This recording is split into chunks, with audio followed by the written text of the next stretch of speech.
Yeah, okay. Good morning. My name's Grant VK5GR. I guess this started as a bit of an accident when I made an FT8 QSO with Stefan back on one of the 3 days a year that Australian hams are allowed to run that call sign. So 3 days a year we get to run our Alpha X-ray call signs. And we managed to make a chance contact, and he got all excited, and this all grew from there. So anyway, thank you very much for inviting us. Happy to come and tell you about some of my crazy exploits. I'll just share the screen, because trust me, that'll be much more interesting than looking at me. Okay, let me know if you or when you can see that. Yep. Yes.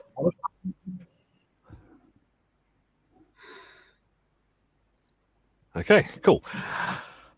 What we're going to talk a little bit about is how I got started in DXpeditioning. I guess a bit of background on myself first to help fill things in. For me, HF is a bit of a late thing that I've found. I actually got my license back in 1986. I was what many people call one of those Z calls or limited calls. I never bothered doing my Morse. I apologize. And I played on VHF for the first 20 years. So I actually started out, what got me in amateur radio was amateur television. There's a couple of pictures you can see on the screen there. That was my station when I was in high school. And I played on amateur TV on 70 and 50 centimeters. We had the 50 centimeter band back then in Australia. We don't anymore. And that got me in touch with a number of the radio clubs. That got me into things like radio teletype. From there, it went into packet radio. I tinkered with satellites.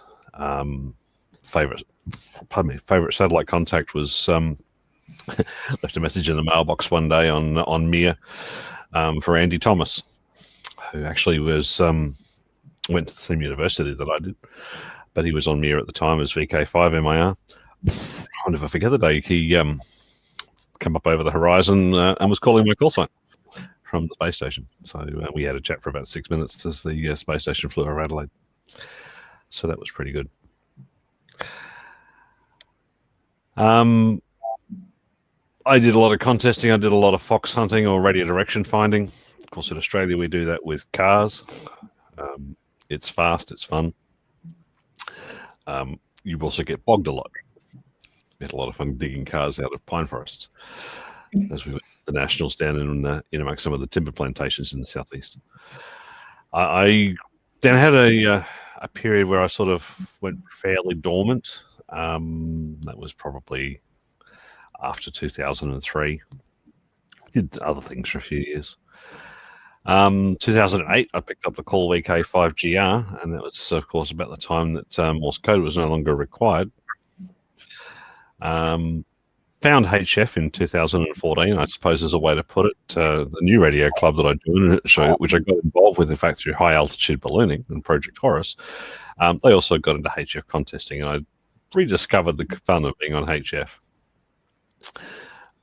Finally put a HF radio in at home in 2016, and stupid me, I went and worked VK0EK on 40-meter RITI, back to one of my first data loves from back in the 80s.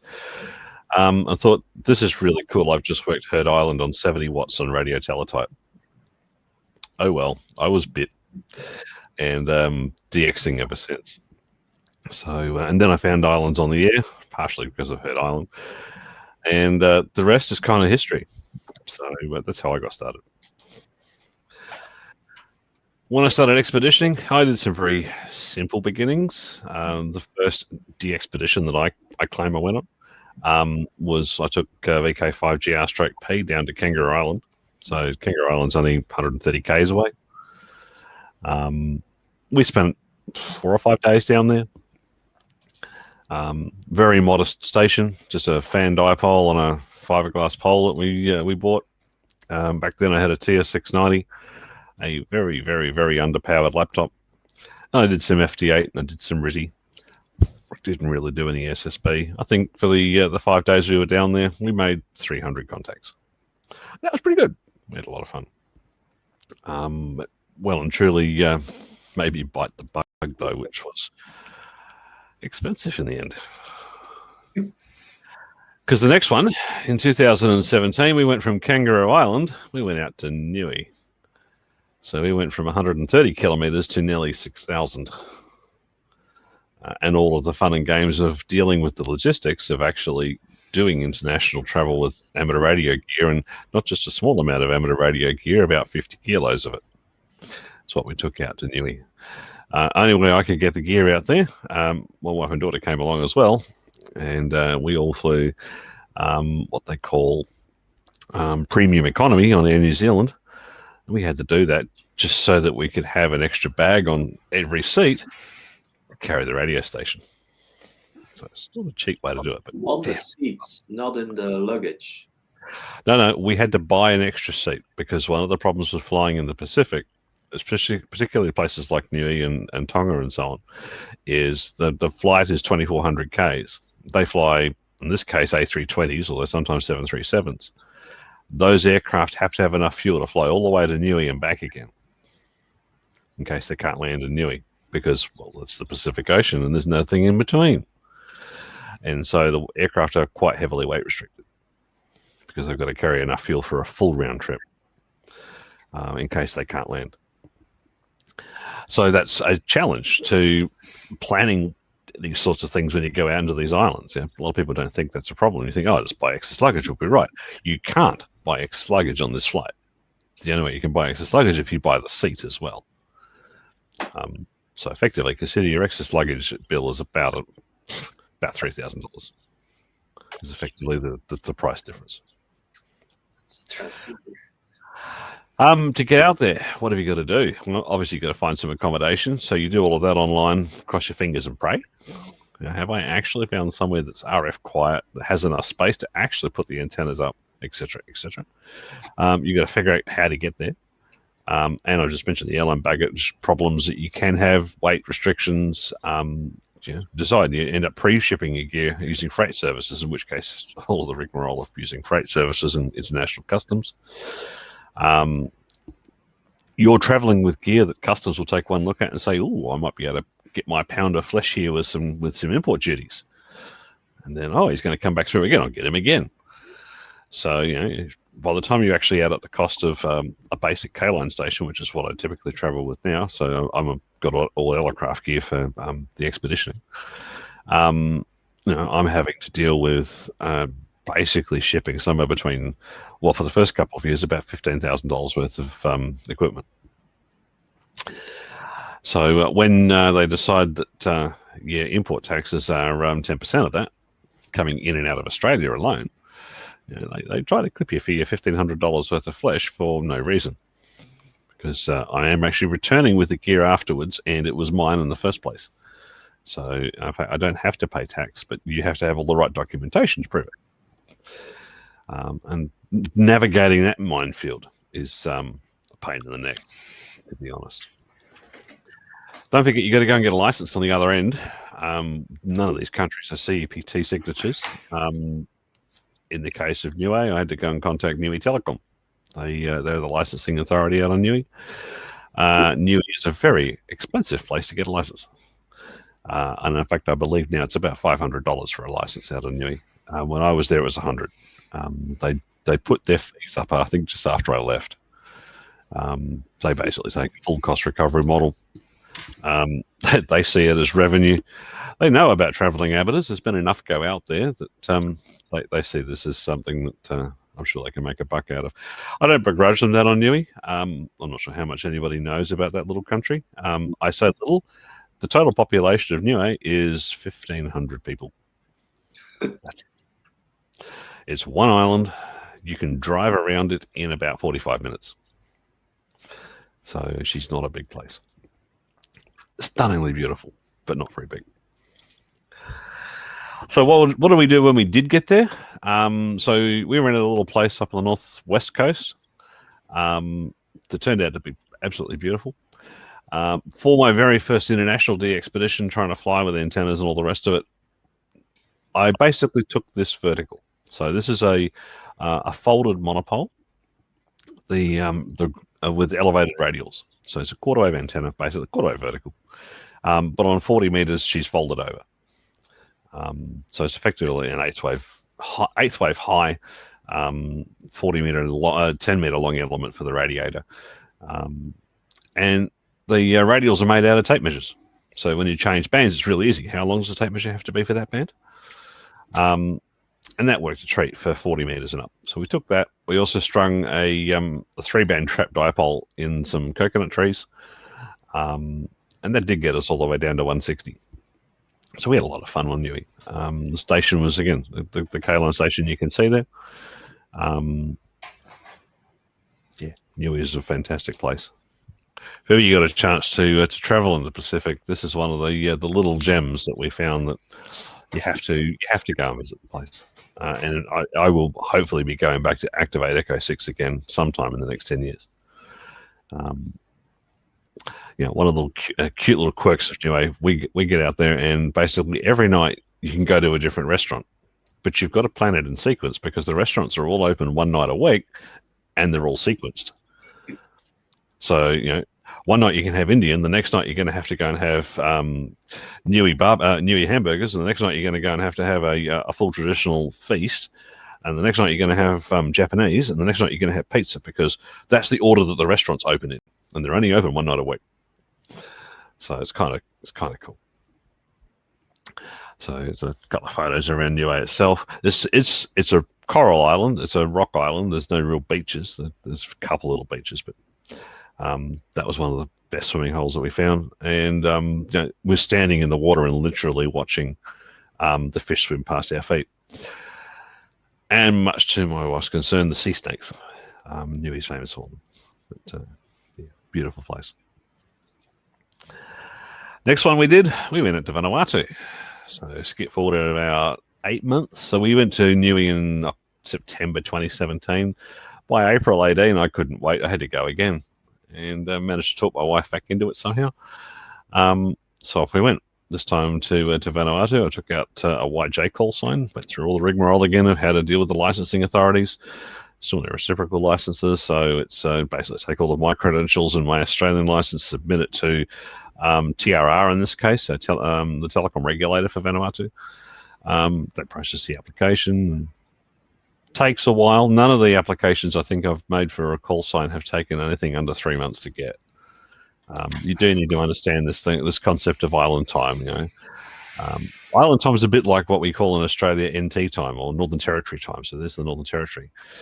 NT actually stands for not today, not tomorrow, not Tuesday, not Thursday, next truck, next train. Unless, of course, you want to go fishing, in which case they'll move heaven and earth. So that's NT time. Well, the islands are very similar. Dealing with anybody out in the Pacific Islands, it's the same thing.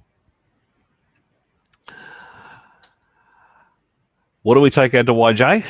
Well, we got a little bit more ambitious. The gear got a little heavier, but we managed to still contain it to 3 excess bags. I say 3 excess bags. The station took 4 of the 6 bags that we took. So it's me, my wife, and my daughter again. Taking the whole family means that, okay, so we're 3 bags each. I added 1 bag to each of us. 4 bags got used for the radio station. My wife and daughter got crammed into one, and I got crammed into the other, complete with some more radio gear. So it's probably 4.5 bags worth of radio gear to get everything out there. We do take spare gear. So I had spare transmitters with us. The laptops, extra monitors.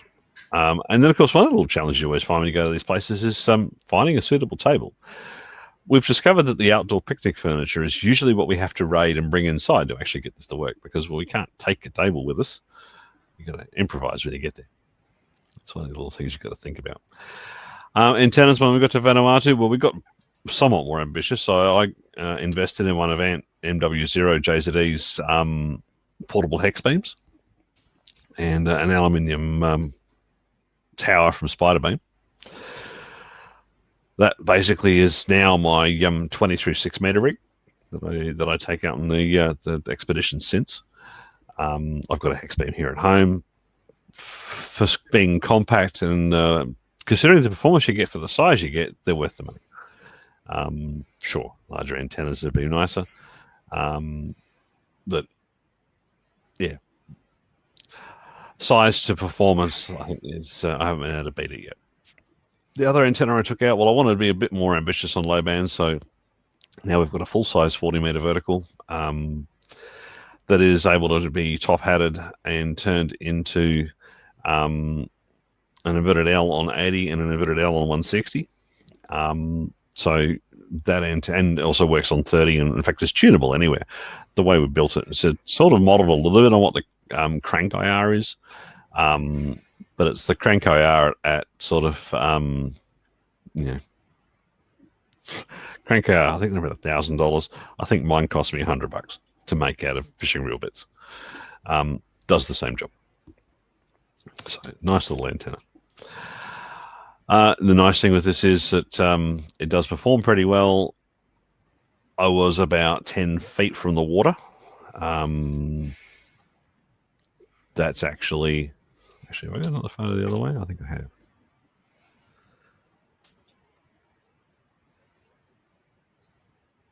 No, it must be on the other slide, or I left it out.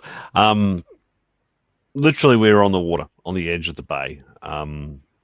We couldn't get the antenna in the bay because there was no real beach. So we basically put the antenna right next to the water. It worked pretty well. Again, it's always a case of, well, what do you take?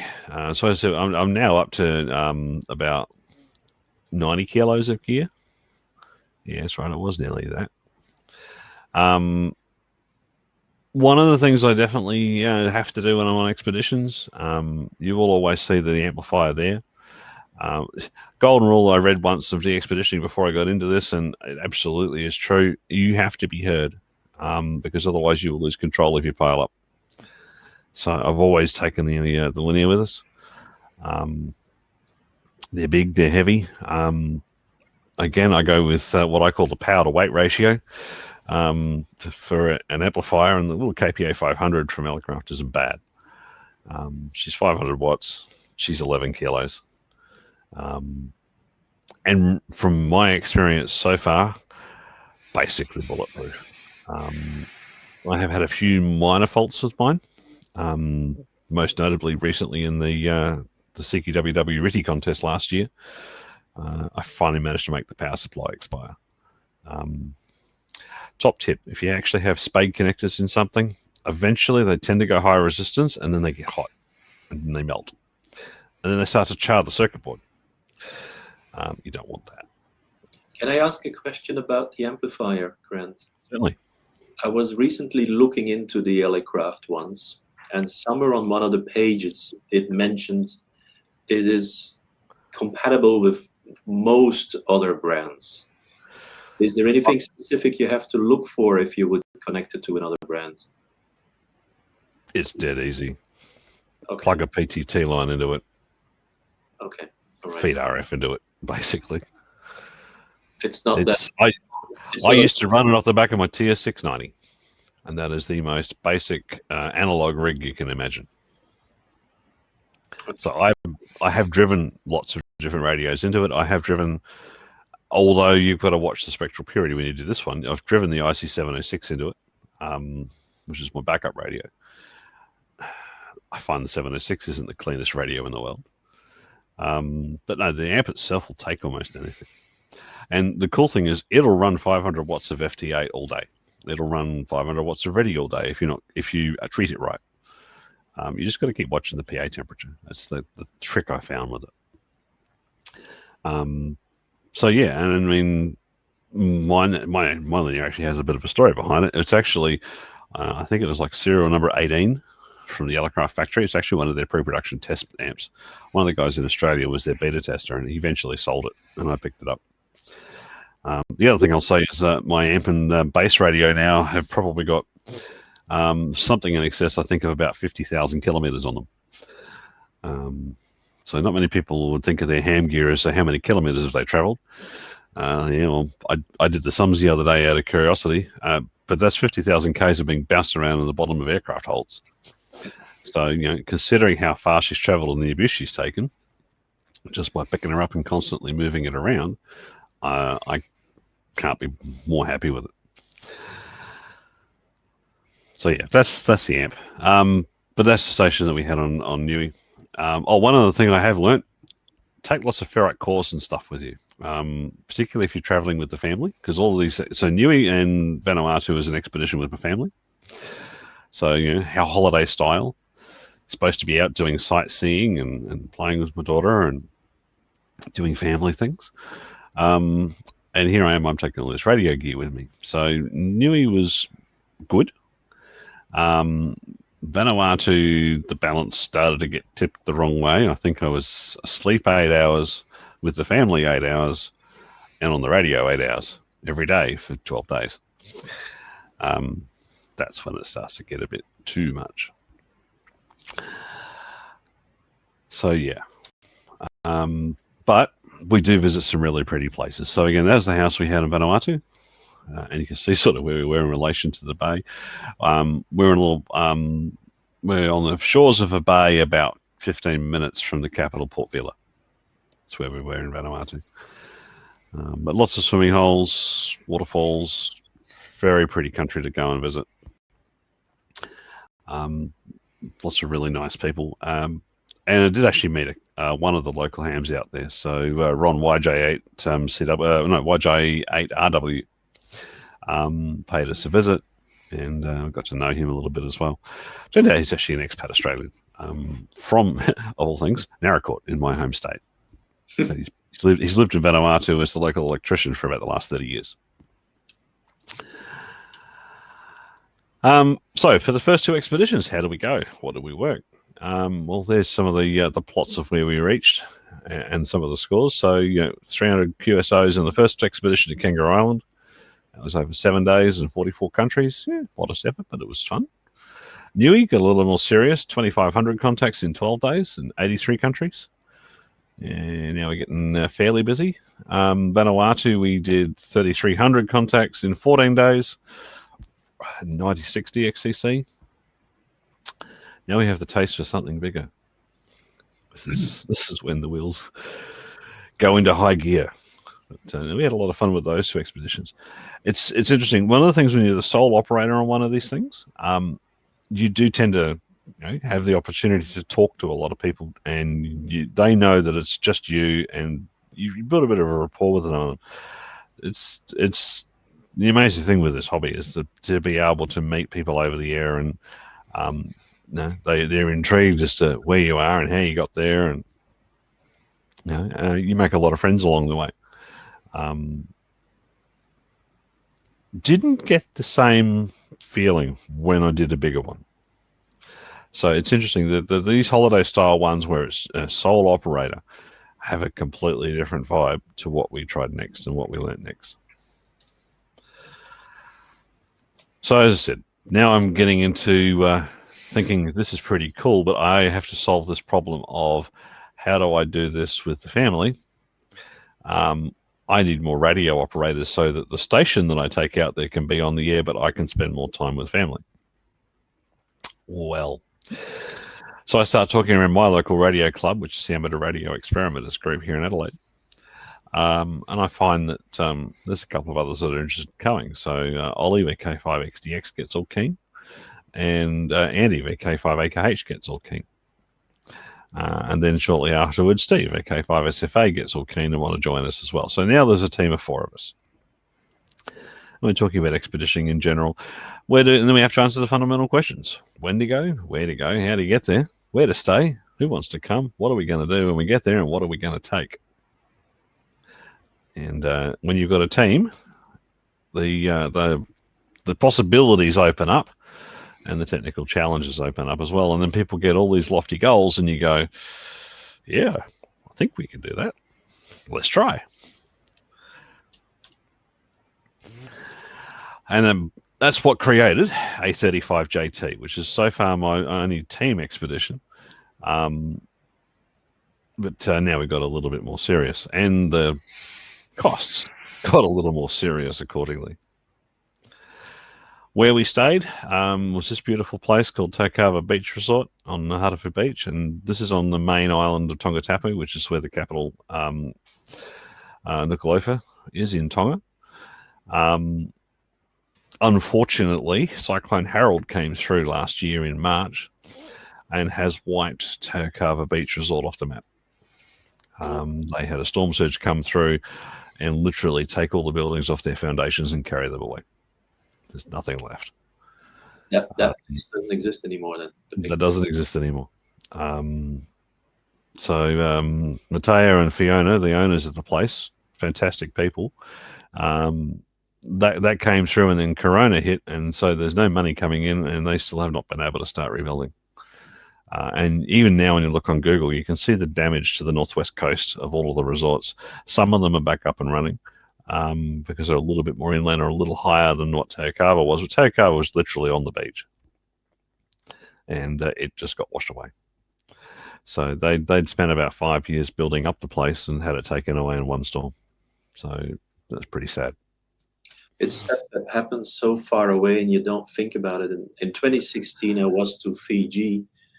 And to make a long story short, you couldn't buy a banana in Fiji where you would think you find some because they were all gone, also because of a storm that passed only a couple of months before. It's a regular occurrence across the Pacific. Niue, for instance, I've still got some friends on the island, and they got battered by 3 cyclones in 2 years. They came through them all okay in their case.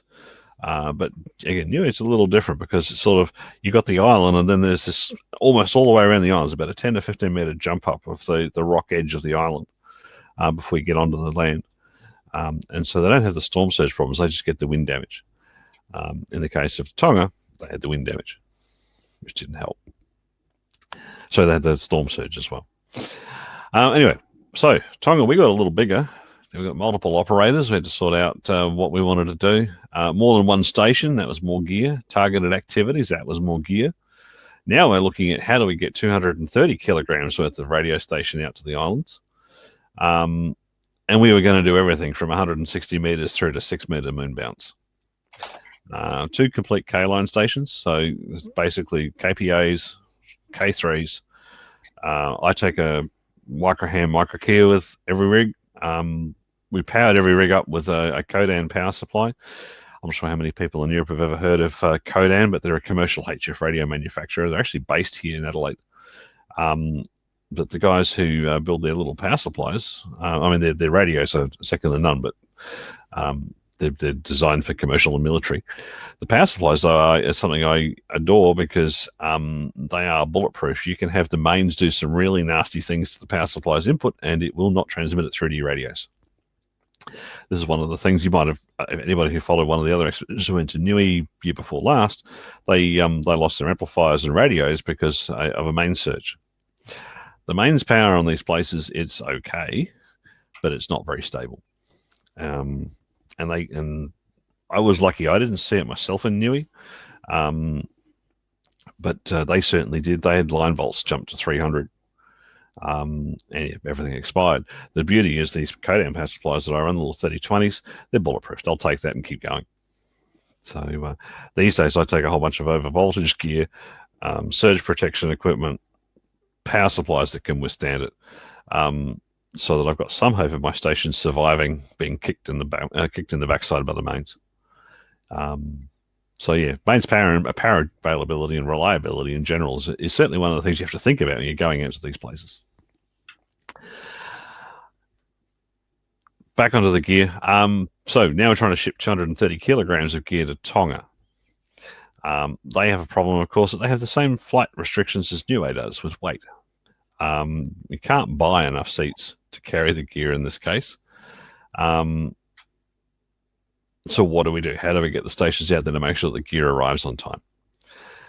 We end up having to go down the freight logistics route. That opens up a whole can of worms with customs, because they have to quarantine it, they have to check it, they want their pound of flesh duty-wise. takes a lot of paperwork to convince them that I'm temporarily importing it and I'm going to take it all home again and not leave it behind. Because what they're afraid of is if you leave it behind, they want their pound of flesh out of you. So some countries make that easy because they're a signature to the ATA Carnet system. A lot of the Pacific Islands are not. And so you're almost at the mercy of their custom services to try to get stuff through. I use a combination of Carnet and lots of paperwork. Carnet gets me in and out of New Zealand, so I can avoid paying GST taxes as I fly in and out of New Zealand on my way through, because I have to jump through Auckland to get there. And it also covers me taking stuff out of Australia and back in again. But yeah, that's one of the tricks of the trade I've discovered is to how do you handle the customs and logistics of moving gear across international borders. All of this just adds to the costs. I think the total budget in the end for 4 of us to go out to Tonga was about $30,000. Oh my God. And we had to figure out, and that was our flights, accommodation, all of the logistics costs, the freight costs, the customs paperwork handling charges. It's and that was for 5 people. So that was me, my wife, my daughter. We went, plus the 4 other guys. Yeah, these expeditions are not cheap. We fundraised in the end to help cover some of it. I think we fundraised about $4,000, and that was enough to cover the logistics costs and the freight shipping costs. And some of that was dedicated fundraising in the 6-meter moon bounce community, because that had never been done from Tonga before, and there was people just dying to get Tonga on 6 meters in their logs. So we got about $2,000 from the EME community. We actually must have got $4,000, because then we had about another $2,000 from the DX associations that we managed to raise, particularly because we were looking to target Europe as best as we could from over there. One of the tricks of the path out of Tonga is it actually is almost over the North Pole, or damn close to it. And certainly we could see there's a zone in the middle of Europe we just simply could not reach. We tried. But there was this line where it was easy, getting harder. I haven't heard anybody from there at all. Other side of the line, it's really hard. So, and you'll see it in a minute in one of the maps. Anyway, we got all the logistics sorted, we got all the antennas planned, and we got in the planes, and off we go. She was a top 50 to 60 most wanted for Europe, hence we targeted trying to reach Europe from there. We flew out to Tonga, the 4 of us initially, so we did the trip in 2 halves. So the first half, Steve, 5SFA, came with us. The second half, my wife and daughter joined me. So they came out for a week. I had a week of playing just radio, wondering, is this going to work as a formula? Given the fact that I was ready to get lynched at the end of Vanuatu. So we're flying in on the plane. You fly into these places, it's 2.5 hours over water, and you think, God, I hope there's somewhere to land at the end of this. And you fly into one of the jewels like this. I mean, it's a very pretty place. It's interesting visiting these different countries, just the way people live and what they do to live and survive, and how they live their lives over there. It's completely different to what we do in Australia, and what they value and what they care about is very different. And to me, that's a very interesting part of going out to these places and having a look at and meeting the locals. We're very lucky. We've had a couple of really helpful people out there that helped us with logistics support around Tongatapu, and before and after as well. One of which is a ham. So that was the 4 of us that went out to Tonga. Had all the fun, you do a major expedition like this. Okay, I've got to have a logo. I've got to have this. I've got to have that. So I like graphic design, so I had a bit of fun. You have to have the T-shirt. Been there, done that. Got to have the T-shirt. You haven't been there, you haven't got the T-shirt. Yeah, didn't do it. One of the tricks we had to decide was what were we going to do. So we were going to do SSB. Everybody wants to do SSB, and then we wanted to do Morse code. So Ollie in particular was our Morse code king. I can do it. I'm not real fast at it, and sometimes I struggle to read weak signals. Ollie, he can rattle along at about 28 words a minute all day or every day. Ollie made about 6,000 CW contacts out of all of the contacts that we made. He's a machine. We don't know how he does it. We certainly did some FT8. I think this was the expedition that made me hate FT8, and I'll explain why in a minute. We certainly were definitely going to do 80 to 10 meters. We looked at 160 meters and decided, yeah, we think we can. One of the things you have to learn with taking 160 meters on an expedition is it sucks time. You dedicate a radio and a station to being there, and you won't make a lot of contacts for your efforts on 160 meters. In the end, we actually surprised ourselves. I think we got about 800 contacts to the log on 160. One of the things that we cottoned onto quite early is working Greyline US was very popular. Much harder to work 160 to Europe, but Greyline US start on the East Coast, and we could watch the sun go across the United States on the maps, and we'd be picking up people across the Greyline. And we did this about 4 or 5 nights, so that they could get A35 on 160 in the log. We had many appreciative ham from just paying attention to 160 on that path and getting those contacts. So that was one of the things that sort of did for the Americans, was the 160 meters. The Europeans, we kept trying 40, 30, 20, 17 was probably the workhorse bands. And about 28, 30% of the contacts in the log, we managed to make it to Europe. You might think that might not sound like a big enough, a very large percentage. You have to contrast that with the fact that you can just call CQ from the Pacific, and I'll have 1 million JAs call me. And I mean, it's like being drowned with 1 million Japanese amateurs. And you'll see photos of one of the pile-ups in a minute. So we had decided these activities. What are we going to do? Anyway, Lance, W7GJ, gets wind of the fact we're going to Tonga on a HF expedition, and he starts whispering in my ear, have you ever thought about doing moonbounce? Moonbounce would be really, really, really cool. And I have a think about moonbounce. Think, God, moonbounce has been on my bucket list for wanting to play with for 20 years. So, Lance, just how hard or easy is it? Well, you can do it this way. Really? He gets me hooked, doesn't he? We've decided he's a bad man. It actually cost us an amplifier. We blew up an SPE before we left Australia during one of the trials. If any of you ever want to get into moonbounce, do not use an SPE. We have learnt a bit about SPE's engineering. They are not rated to 1200 watts continuous of JT65. Don't read what's in the manuals. Don't do it. You will kill it. So they are not a moonbounce amplifier. That's all I'll say about SPE. There's a reason I don't own one.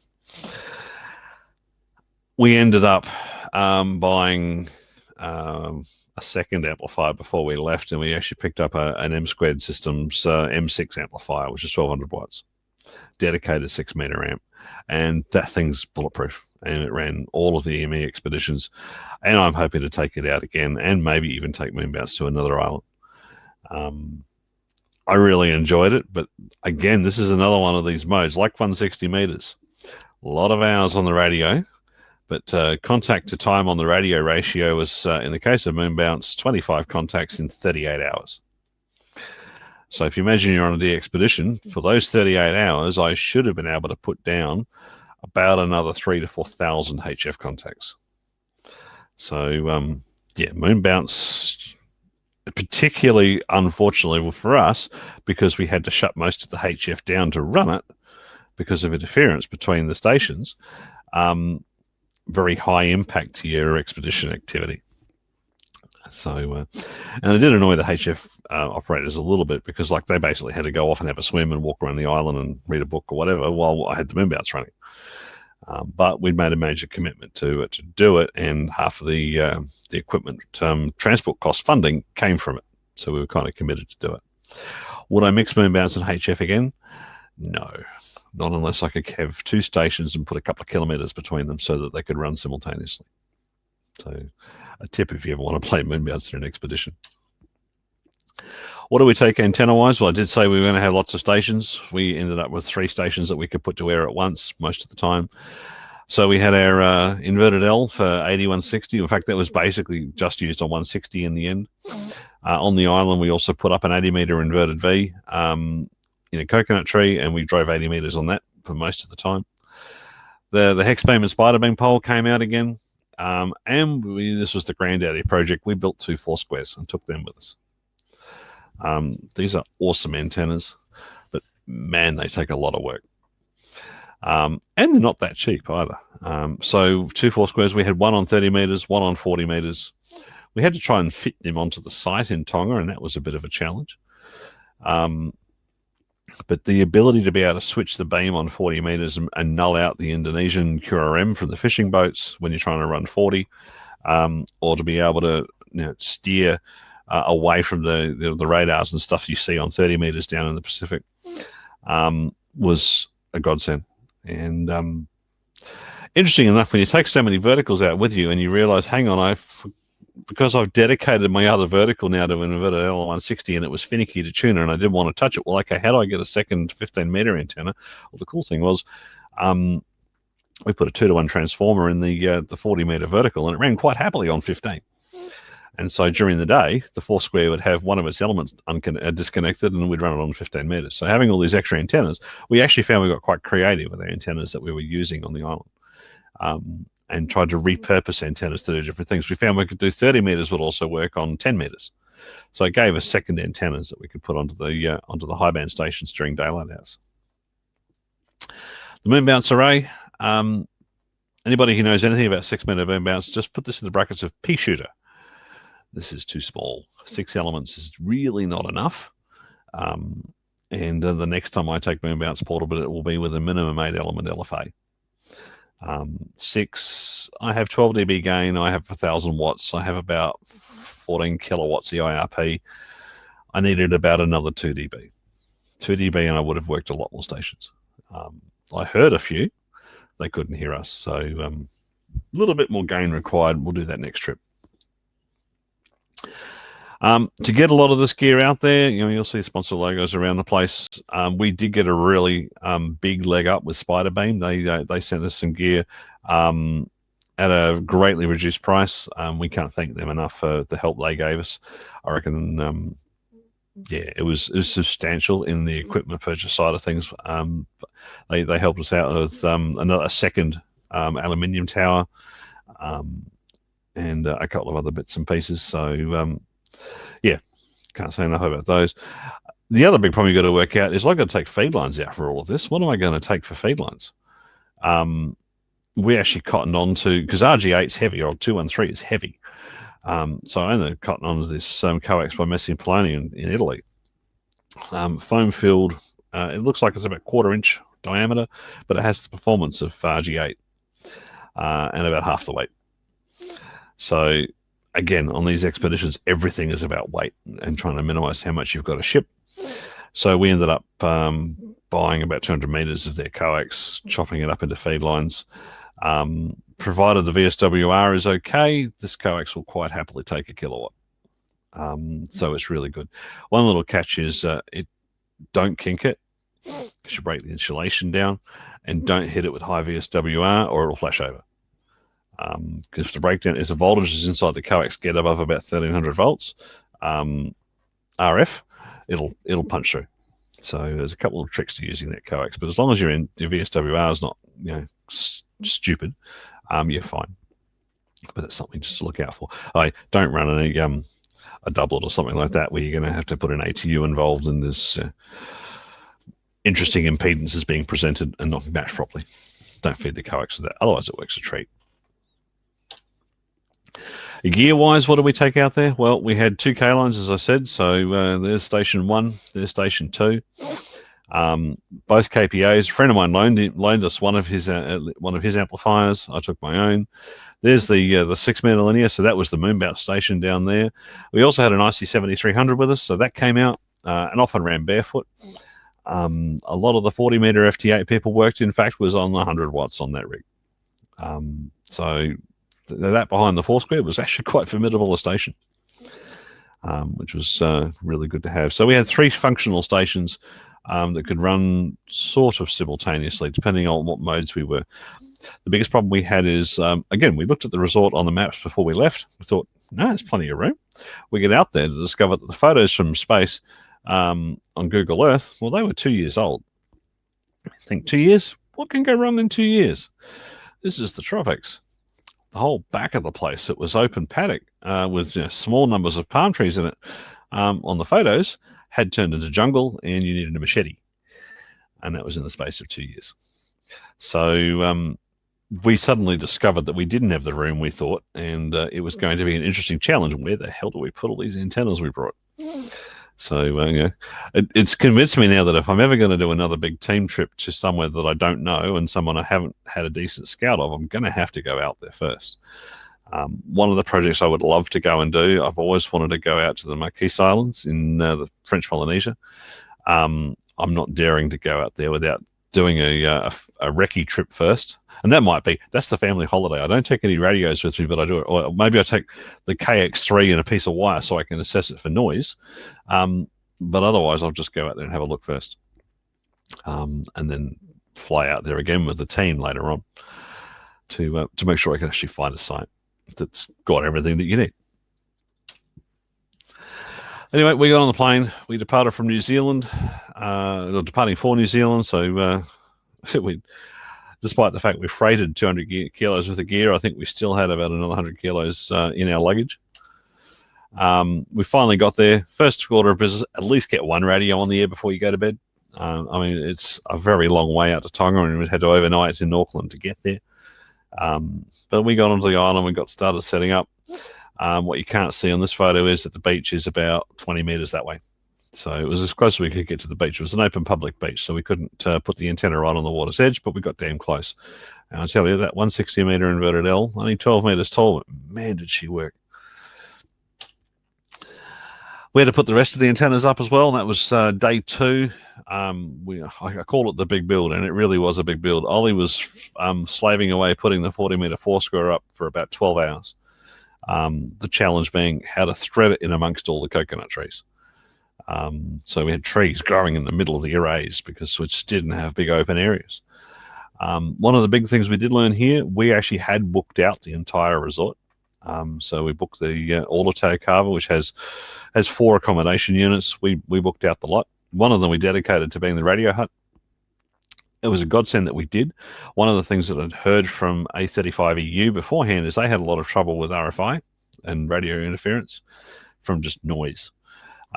We got on site that night and all the noise came up on the bands. It was about S6 and we're thinking, oh God, where's that coming from? Well, we had control of the site. We worked out that they have an awful lot of these LED lights all over the site.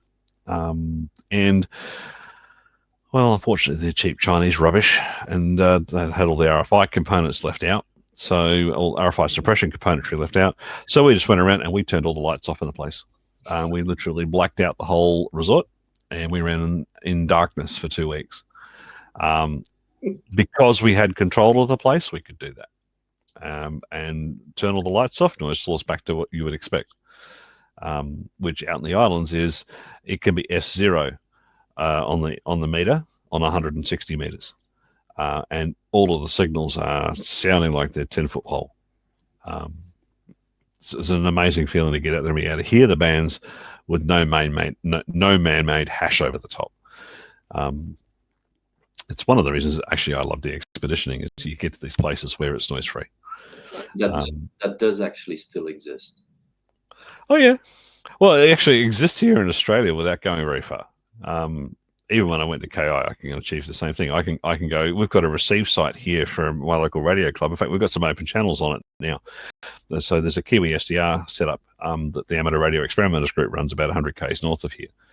That Kiwi SDR currently is featuring in the lowest noise floor Kiwi SDR in the world. And we actually have it on top of a hill, a disused microwave site in the middle of a farm paddock with the sheep eating the grass under the radials of the receiver array. And it works like absolute rocket. You got to find somewhere that's got no noise. So as you can see, we had to thread everything in amongst the coconut trees, but it's a beautiful place, and the grounds were fantastic, and the lawns were manicured, and all of that's gone. And that's the really sad part for me now is knowing what it was like. And yeah, it's now covered in sand. So big mess.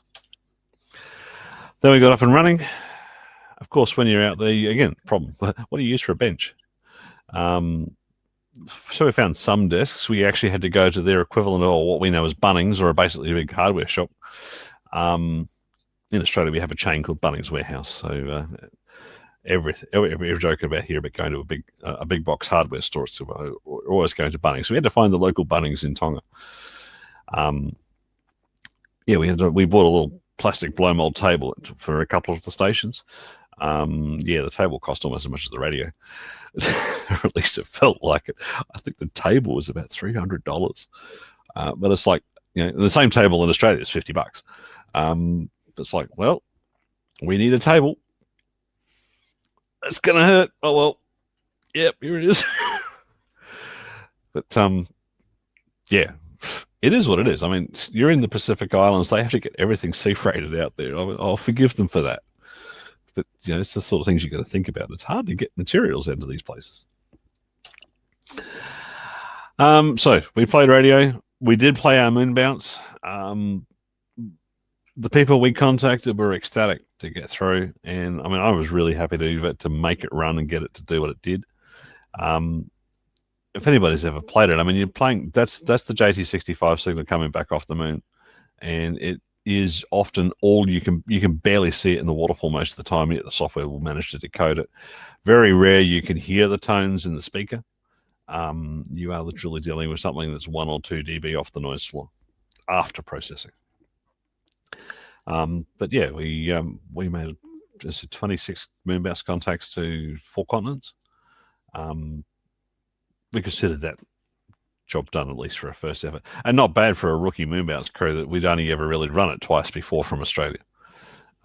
So it was a learning experience. I did mention 80 and 160 meters. The story really is told there with 160. We had an awful lot of fun, as I said, working the US Grey Line.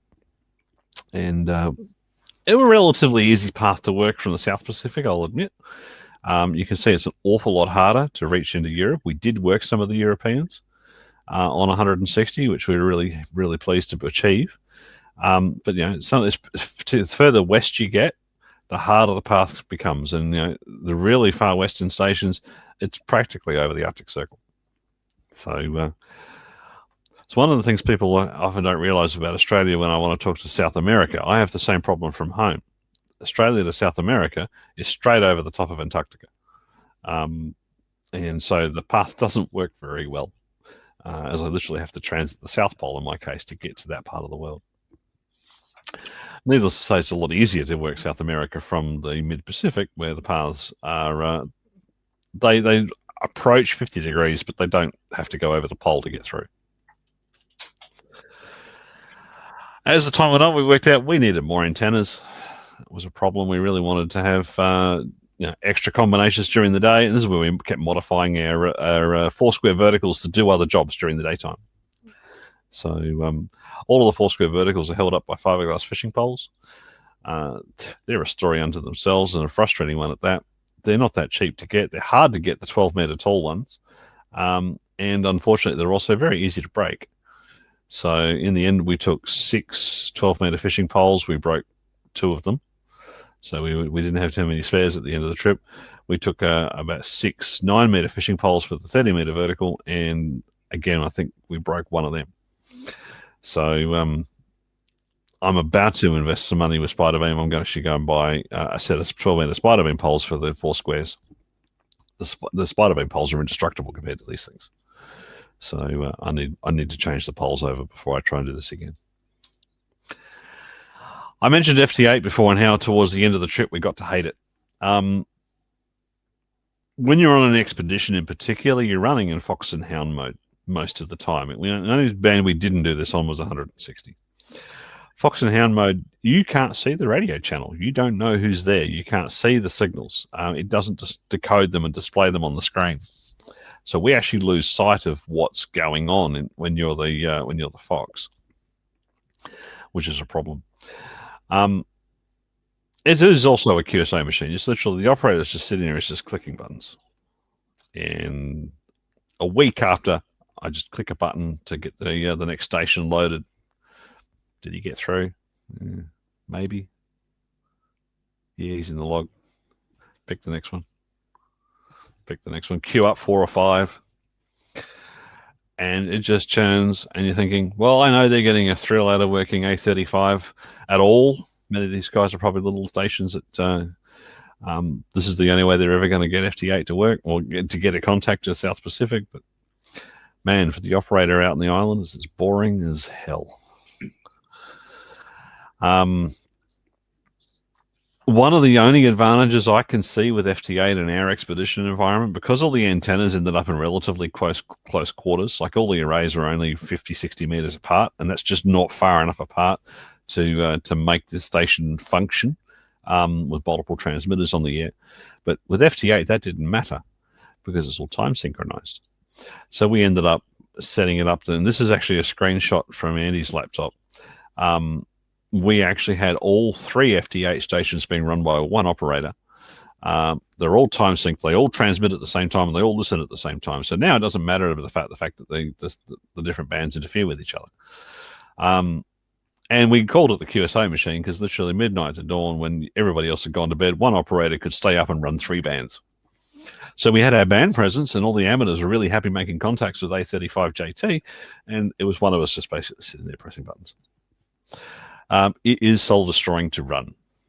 I know people are appreciative of the contacts, but it's soul-destroying to run, and it's not a mode that I enjoy anymore.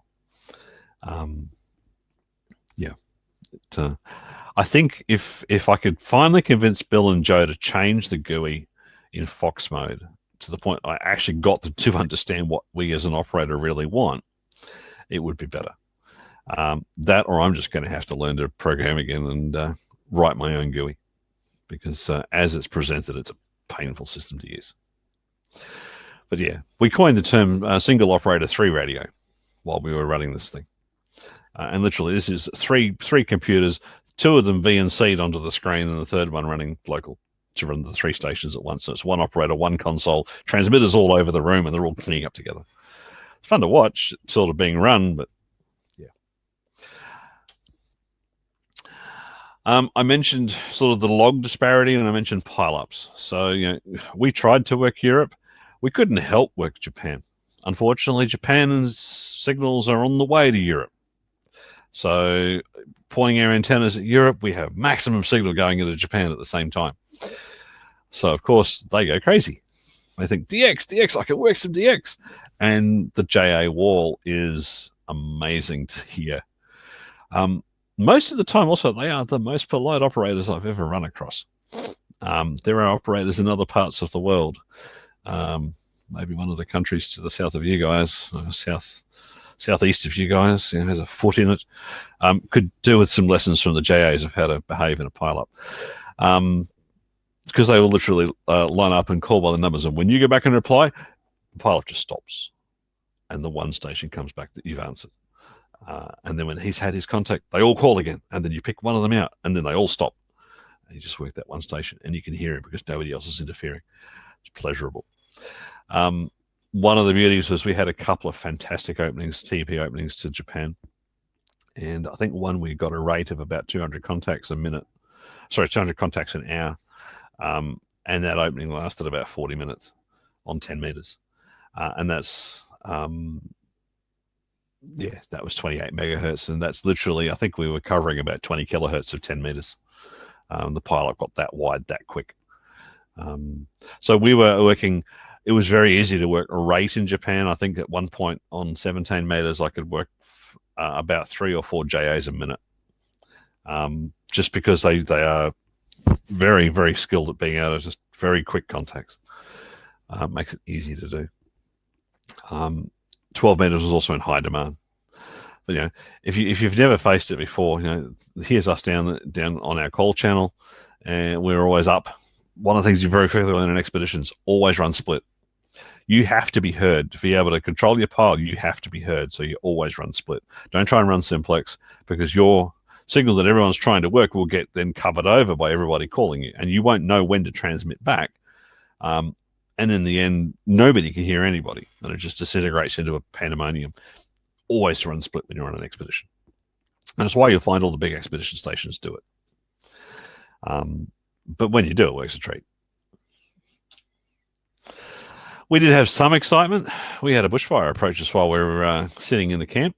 Well, we thought it was a problem.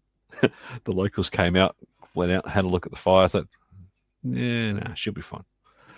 And it was only 50 meters from where the station was. A big grass fire, lots of embers and all the rest of it. And we got very concerned, and the guys called out the fire department. We took all the antennas down so the fire trucks could get in a hurry. And they came over and, oh, yeah, are you going to hose any of it off? No. Of course, why not? They just don't have any water. On an island like this, you don't have a mains that you can plug in for water supply. We've got our tanks for our drinking water. That's it. Of course, we're all from Australia. When we see fire like that coming, we panic because, well, fires like that are wildfires here. They'll overtop you. They will burn your house down. They will give you an ember storm and will kill people. And we go through that every summer down here. Of course, this vegetation is very different. It doesn't explode like eucalyptus does, like our gum trees down here in Australia. So the fire just sort of burnt up to the point where the scrub got really thick and it stopped, fortunately. It was a sort of grass fire. I think it was almost a crop paddock the other side of the scrub from the neighbouring property. They burned all the grass off. It got to the edge of the paddock. Fire didn't get any further. It's like, oh. But it was a bit of excitement we didn't need.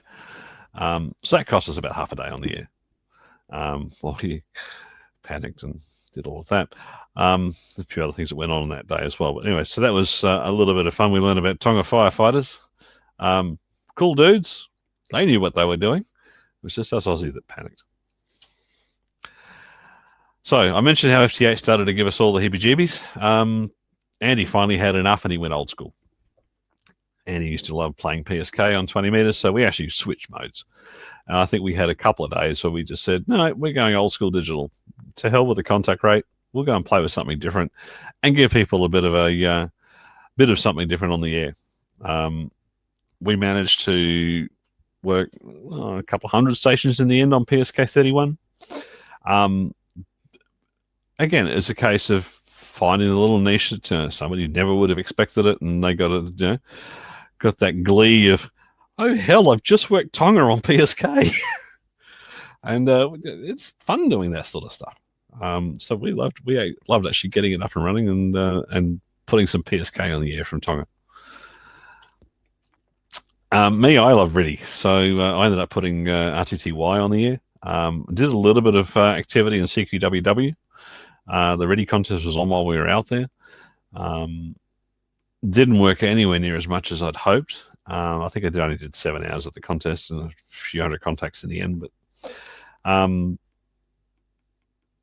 nonetheless, we had a lot of fun with that. We also ran some RTTY pile-up. So again, daytime RTTY pile-up, that's 4 or 5 kilohertz wide. That's all Japan. It's like in the daytime, we just found in the daytime you work right to Japan and you can't not do it. So, while the volume of contacts in the logs weren't how many, the ratios weren't perhaps what we'd hoped to get out of Europe, we still made, I think, 3,000 or 4,000 contacts into Europe. But daytime, when you can work the rate 10 times the rate you can into Europe, well, you just fill your log up with other stuff as well. We did a little bit of fun on 160 one night. We actually came up on 160 meter RTTY. And I mean, you never hear RTTY on 160 meters, but we had a bit of fun there as well. Week 2, Steve left, and I spent more time with the family, so we were down to a kind of just 2 operators a lot of the time. So Andy and Ollie held the fort and kept the station going. We also took a little bit of time out just to explore Tonga Tapu. This here is the 3-headed coconut tree. You might think, yeah, okay. Well, the signs all over Tonga Tapu says on the tourist attraction signs. There's all these signs pointing to the 3-headed coconut tree. It's like, this must be something big. There's signs all over the island to it. And it's in the middle of the island on a bit of a dirt road. And anyway, we're driving and so we finally get to the point of the sign that says 3-headed coconut trees pointing across the road. So we stop and we look and we think, we drove here to see that. Oh, well. They make of it what they can. We also had a lot of spectacular stuff on the south coast with all the blowholes. And that was actually pretty cool to go and visit. That was our beach out the front of the house. So, in fact, the station is just behind those palm trees there. But that's Hataupu Beach, where we were. That's where we were staying. Another attraction we went to is this great big rock in the middle of a paddock. And you might say, well, okay, so how did that get there? A tsunami broke it off and dropped it inland about half a K. So just to show you the power of tsunamis in the Pacific. That's probably a couple thousand tons. And it's literally a piece of the reef shelf that was broken off in the tsunami and washed inland. So, and then we also visited one of their caves. One of the things we found on Tongatapu, though, is there really aren't much in the way of tourist attractions. She's not a touristy island. It is the island just where the islanders live. Their tourist industry is just not that well developed. You go out there to be away from the world. You go out there for some nice beaches.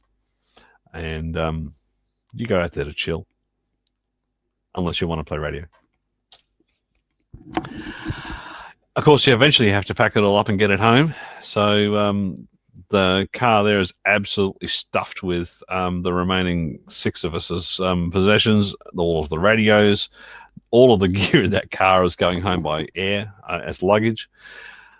And then there's everything else. So this is what we freighted. So all that got air freighted. These tubes are a godsend to find. They're called sport tubes. Basically, they're solid PVC ski tubes, but they're perfect for holding antennas. So one held the 6-meter moon bounce array, one held the 4 squares, and one held the hex beam. And we can literally pack all the antennas into those 3 cases. Each one weighs about 30 kilos. So, and then we had a big crate as well, and that's where all the coaxes were put. So all up, that's a shade over 200 kilos of gear that we freighted.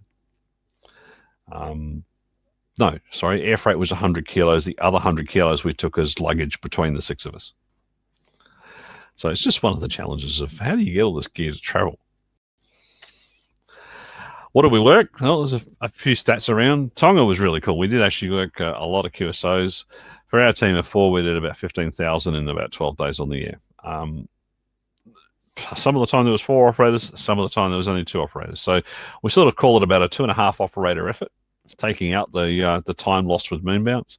If we hadn't done moon bounce, we would have easily cracked 20,000 QSOs. But we were very happy to make 15. We made our DXCC. That's always a bit of a milestone. About 5,800 unique call signs are in our logs. So there's 5,800 people that managed to make contact with Tonga.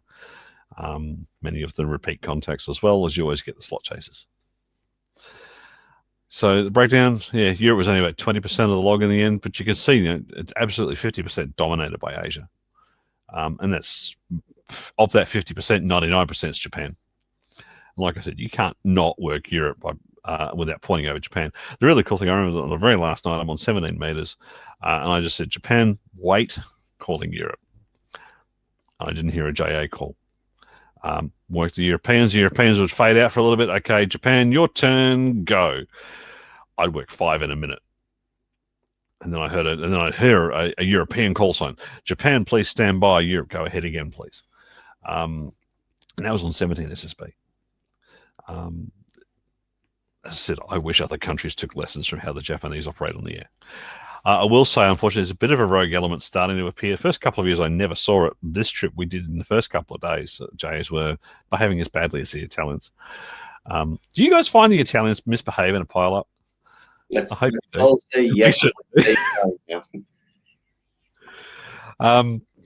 So, yeah, I hate to say it, but just the Italians, obviously, they could take a lesson from the Japanese. We had a lot of fun working all those. Where did we work? I mentioned this sort of hole that we could never reach. There's this area here, right where it's coming straight over the top, that we simply never got a contact in this line. And actually, you can see it on the bigger map all the way through. You just don't hear anybody in that group. Much more densely able to get contacts on this side of that line. As soon as we crossed the polar line and came in on from the other side, much, much harder to make contacts. And so this Western Europe area was extremely hard to reach from Tonga. And we didn't make a lot of contacts in that part of Europe as a result. But yeah, I found this fascinating. Is this hole that it's all either side of it, but then there's nothing. Across the states, of course, pretty well worked the whole continent. That was easy enough to do. Didn't get it worked all states though, because I just don't think there are any amateurs alive in North Dakota. I never hear any. From the world perspective, we pretty well reached everywhere, and we're happy to get some contacts into Africa too, which was really cool. And again, Africa's getting to the point where it's really hard to reach from the Pacific, because it's either over the South Pole or over the North Pole. So that was a bit of a challenge.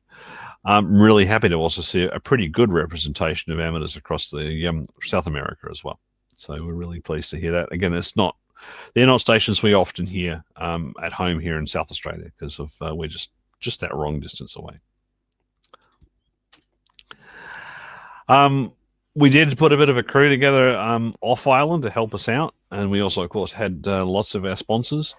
A lot of the DX associations in Europe made small donations to us that helped go to the logistics of getting the gear out there, and we can't thank them enough.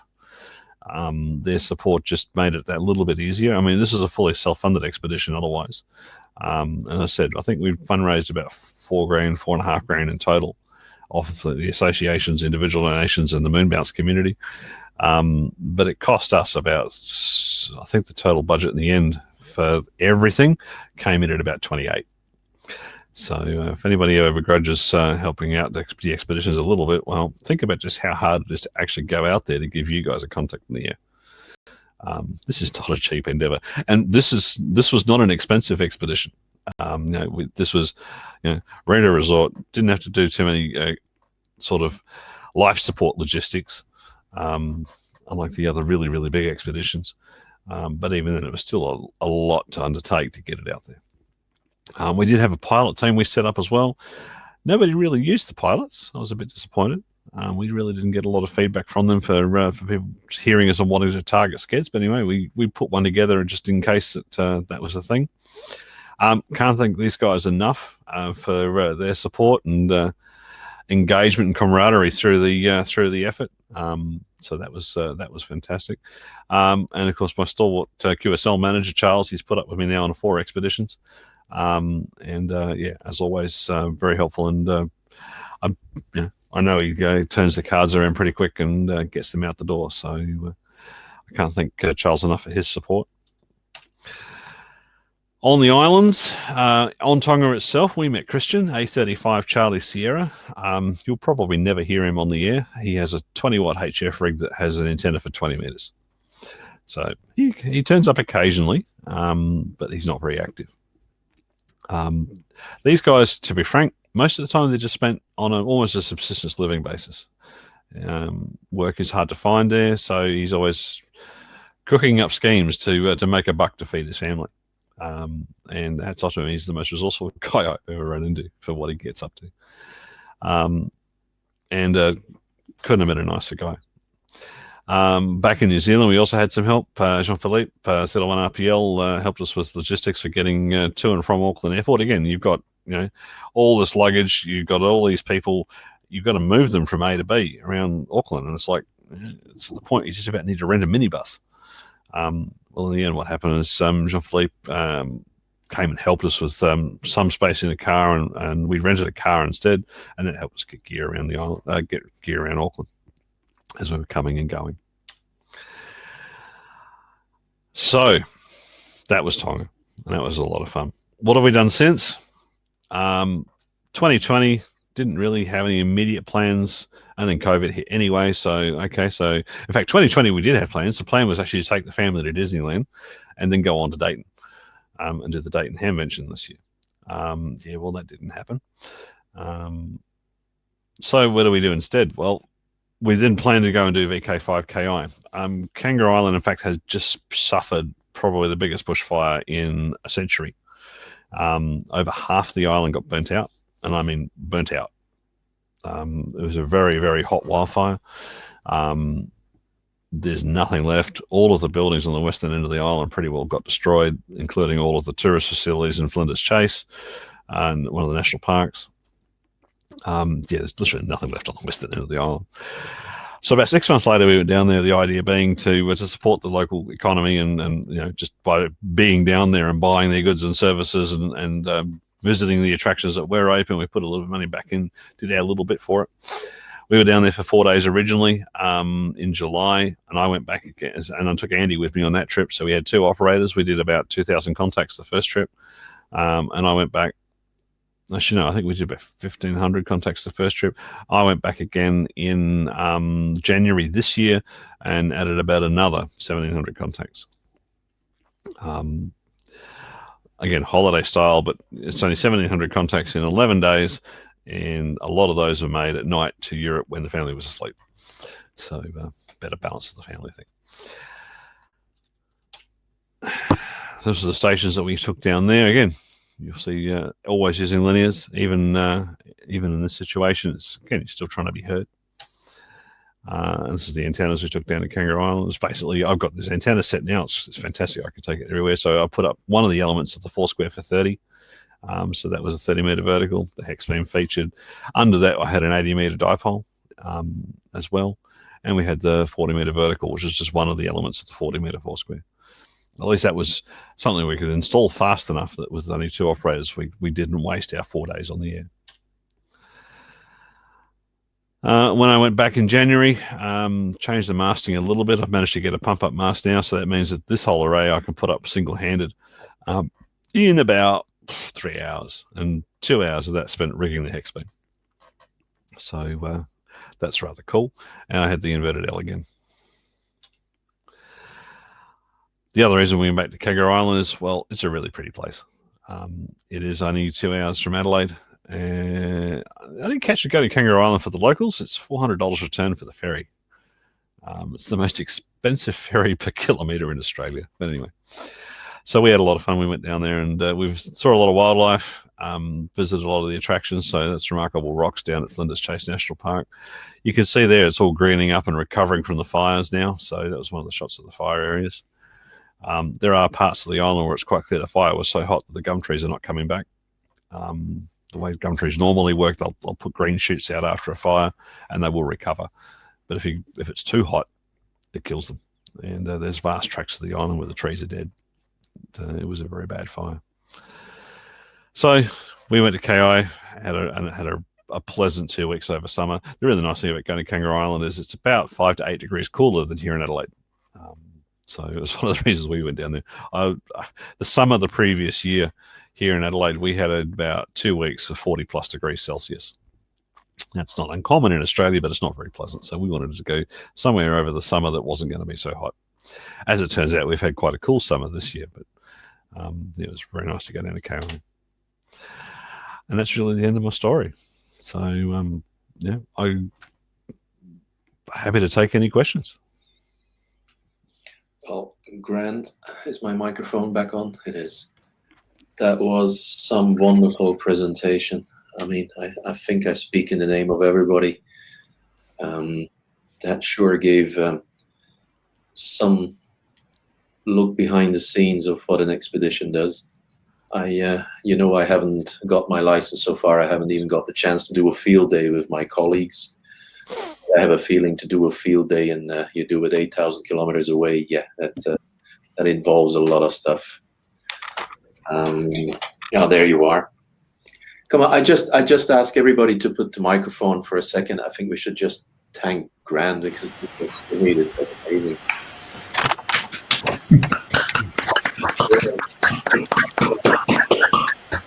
My pleasure. I have worked you 4 times. 2 times with your home call, 1 time who gives me a special USL card, and 1 time with Victor Kilo 5 Kilo India. Oh, fantastic, Martin. Oh, fantastic. I know I have a few ON calls in the log, so it's always nice to see your cards made it to the other end. So. Oh, that's great. I was wondering when the Belgian area showed up, I thought, would there be anybody we know? And it's even in the band here. Fantastic, Martin. One of the things that I always have fun with too is all of the QSL cards that you see from us. My photos, and I sit there and I have all the fun of designing them. To me, that's just another little element of fun that I get. Is For some reason, I love designing QSL cards. I don't know why. It's like, I've got all these great photos of where I've been. Which one to put on the card? Oh, I can't decide. So, yeah, I mean, as I said, I guess expeditioning, I don't know how I really fell into it. I'm hooked on it. It's very hard to do in the current environment. You know, travel around here, I'm sure, as it is in most parts of the world, is extremely restricted. They even shut the borders between the states here in Australia when they have an outbreak. So, you know, we are very lucky here, I guess, with COVID at the moment in Australia, that it isn't in our community. It is in our quarantine hotels, though, as people keep coming back into Australia and go into quarantine. Unfortunately, what they keep finding is it leaks out of the quarantine hotels.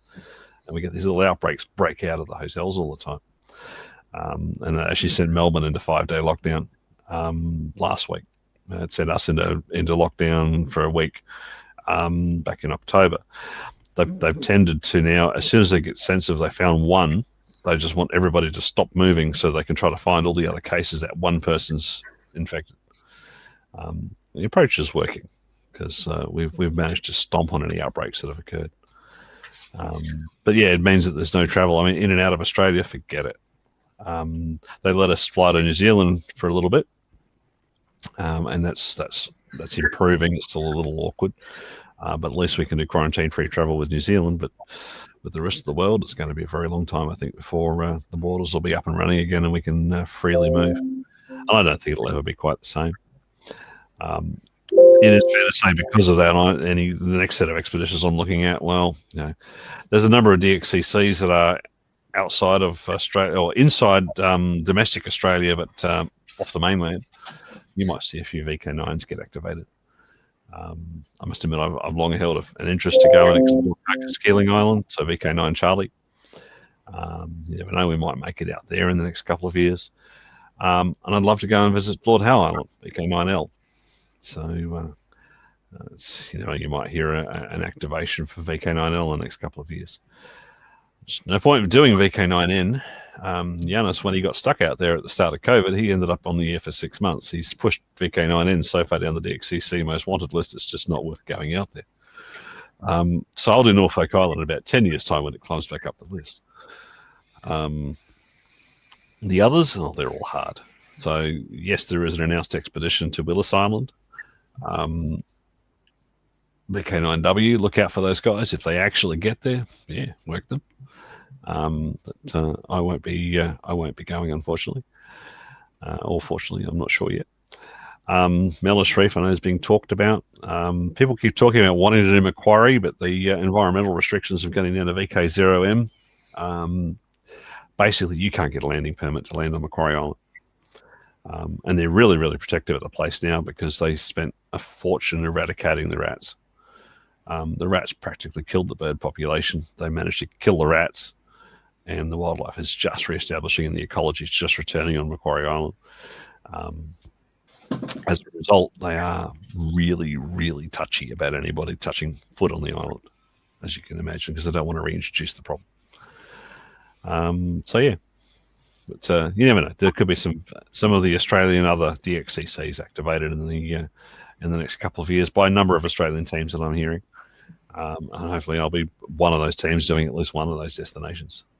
So look out for that. But yeah, my international ambitions are sort of on hold.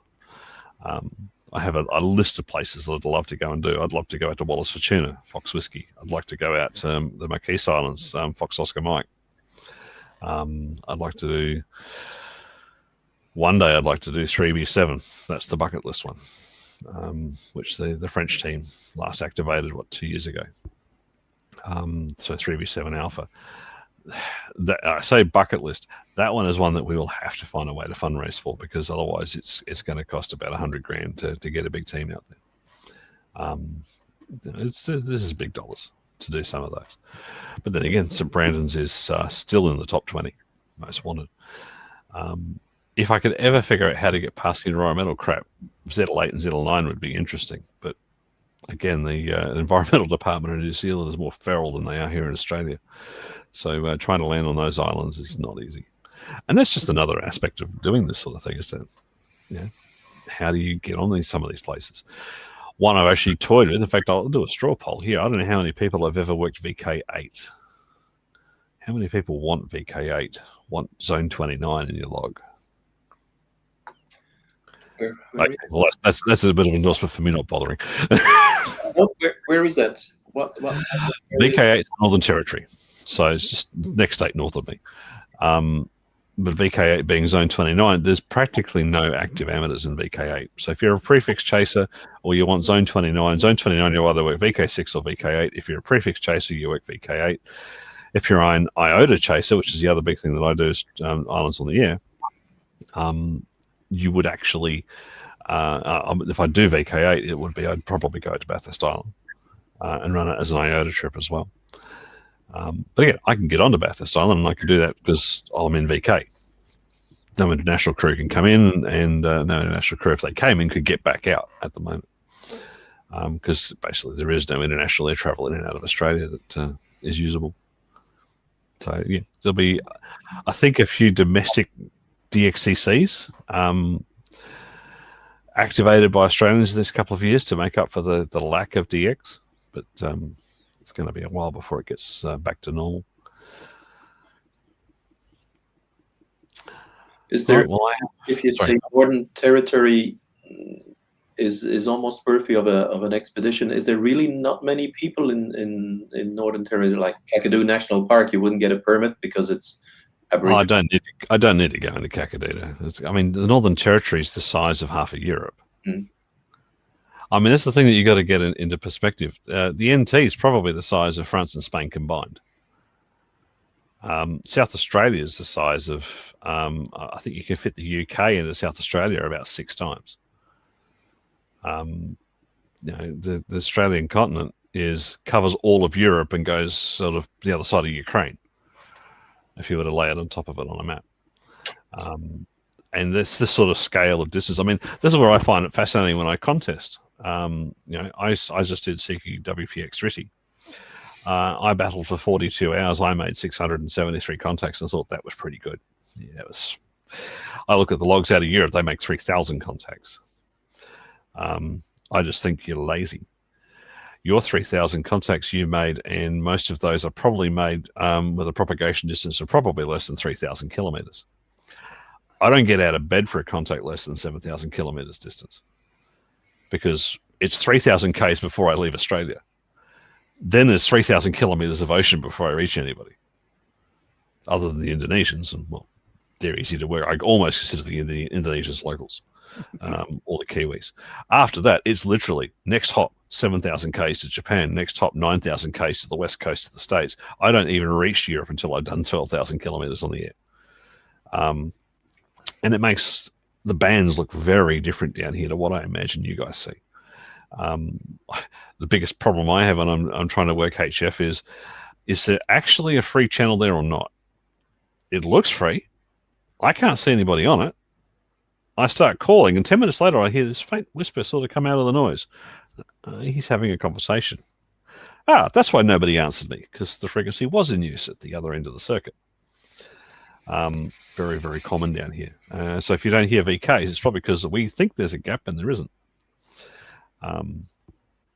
It's a challenge. It's a different environment. Like I said, you know, if VKs want a DX, we don't get out of bed for under 7,000 kilometers. There's just nothing else to work. The experience to be on Tonga, did you see way different call signs than what you see from Australia, or could you? The South Americans. We just don't see the South Americans here. So from VK5, South America is literally straight over the top of Antarctica. So if I want to work Brazil, I have to hope like hell that the auroral layer is behaving itself, that it's quiet, and that there's enough ionization across the top of across the bottom of the world to actually support a contact. So I can hear them in the summertime if I point due south. If we get any aurora at all, goodbye, gone, don't hear them. Really, really difficult path. And most of the time I've only ever worked them on FT8. I have a couple of CW contacts with Argentina. I have a couple of RITI contacts with Argentina. I've only got FT8, I think, with Brazil, Bolivia, Paraguay. We see a ZP or a CP or a PY call sign and we get all excited because they're just rare as rocking horse poo. Yeah, we just don't see them. There's parts of Africa that are really, really hard as well. The far western Africans, like it took me 3 years to work Cape Verde to finally get D4 on the log. And the day I got him, I was in a contest running the club call sign, and I just tune across this guy, D4 Charlie, D4 Charlie. I got D4. Back at the contest, D4. This is VK5GR. Back at the club call sign for a minute. I want him in my log. I worked him, then I put him in the log, then I worked him again with the club call sign for the contest, but DX first on that one because I'd never heard them before. Tunisia was another one. In fact, for years I was chasing them and I never heard them.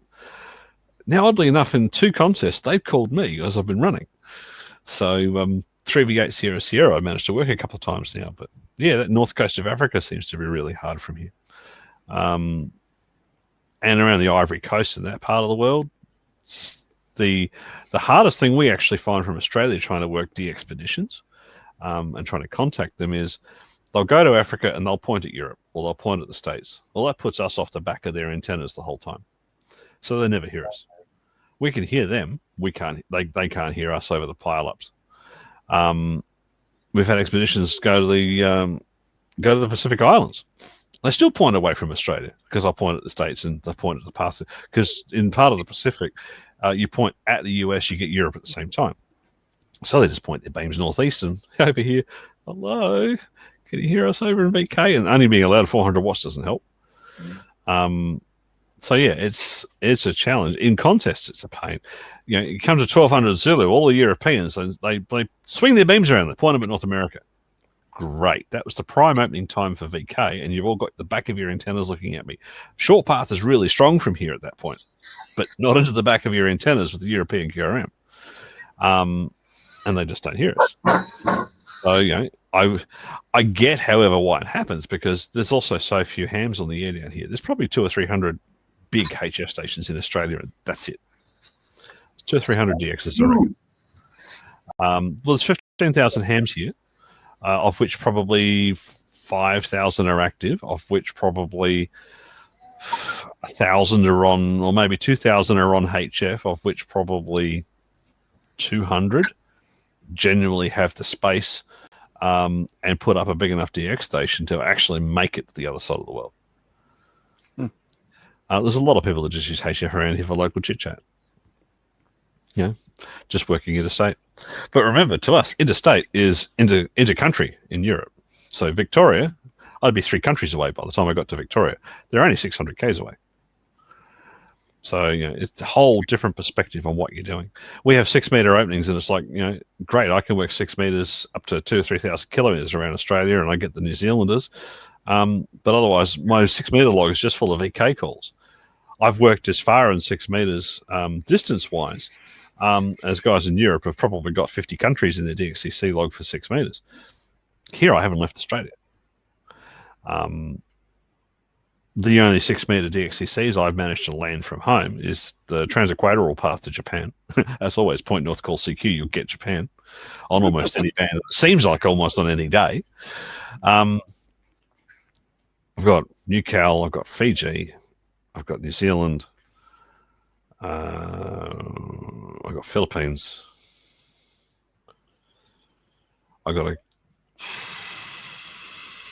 there's a couple more. Oh, I did manage to get North Cooks this year. That was pretty cool. That was a bit unexpected. That was during one of the big F2 openings. Yeah, I've only got 10 DXCCs on 6 meters, of which one of them is moon bounce to the States. Yeah. And it will take me a very long time to do my DXCC on 6 meters. I think the only way I'm ever going to do it is moon bounce. It's just a different perspective. I mean, you know, we're not sorry about the situation we've got. We take it as a challenge. How do I thread my little itty bitty signal all the way from down here in VK I tell you, it is funny as hell though, working the Americans, particularly when you do it on long path.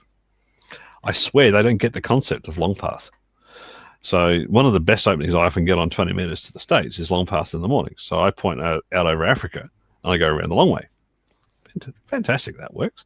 Every time I call one, I say, they're about S5, S6, yeah, call away. And they start to reply and you see the signal fade. Oh, well, he'll be back. Keep replying. About 2 minutes later, he comes back up out of the noise. Yeah, on long path. Yeah, I worked that out. They always start thinking short path. Oh, I hear a VK. He's over the Pacific. They turn their antennas. Gone. Not another one. Europeans seem to get long path much better. The Americans, must do their heads in or something. But yeah, it's fun and games of playing HF from Australia. We just don't have the traffic density down here that you guys do. I mean, I can't imagine what just being on the bands in Europe looks like every day. I'll often look across the bands and see nothing. I know the signals there, but they just don't make it this far. We should switch it on once with the webcam. Well, we did it last week almost there, where you saw the gaps and I didn't get a gap. But it was quite surprising. I don't know what my colleagues will think here, but when was that? Wednesday evening, 7 o'clock on 40 meters. When we were talking, you called and there was straight away so many people answering you. That was quite unexpected. Oh, that's normal. It's frustrating. But you had some Europeans there as well straight away that got you, and that was, I think, for us an evening, 7 or 8 o'clock in the evening on 40 meters Australia. I'm not sure if that's normal. Here you go. Have a look at that. So that's my FT8 station at the moment. Oh, Ravi's there, S79. He's -2. Seychelles is very easy to work from here. Yeah, so there's a whole stack of Europeans. 40 is still open. Sun's only been up an hour and a half or an hour. So, but no, that's what I see, and I try to work out where the hell do I stick my signal that you guys will hear me, because invariably where I think there's a gap there's probably no gap at the other end. So, this is why it's a challenge working this mode on FT8. One of the interesting things that I'm mixed up with is I'm part of the IAU HF band planning group. And we're trying to work out how do we give FT8 more space? Because really they've got to learn to spread out. Otherwise it's going to just congest itself and die. Getting anything more space on HF is a huge challenge. We haven't cracked how to do it yet. But yes, I mean, that's 40 meters right now here. That's what the band SDR looks like. That's 100 kilohertz of 40 meters down here. What's the CW this morning? I wonder if there's a contest on. See a bit of the FT4 guys. I have worked a bit of PSK on 40. I can't see any there this morning, but often there is some. That's one of the really frustrating bloody radars that keeps turning up. At least they're not wiping the whole band out. A whole bunch of local SSB.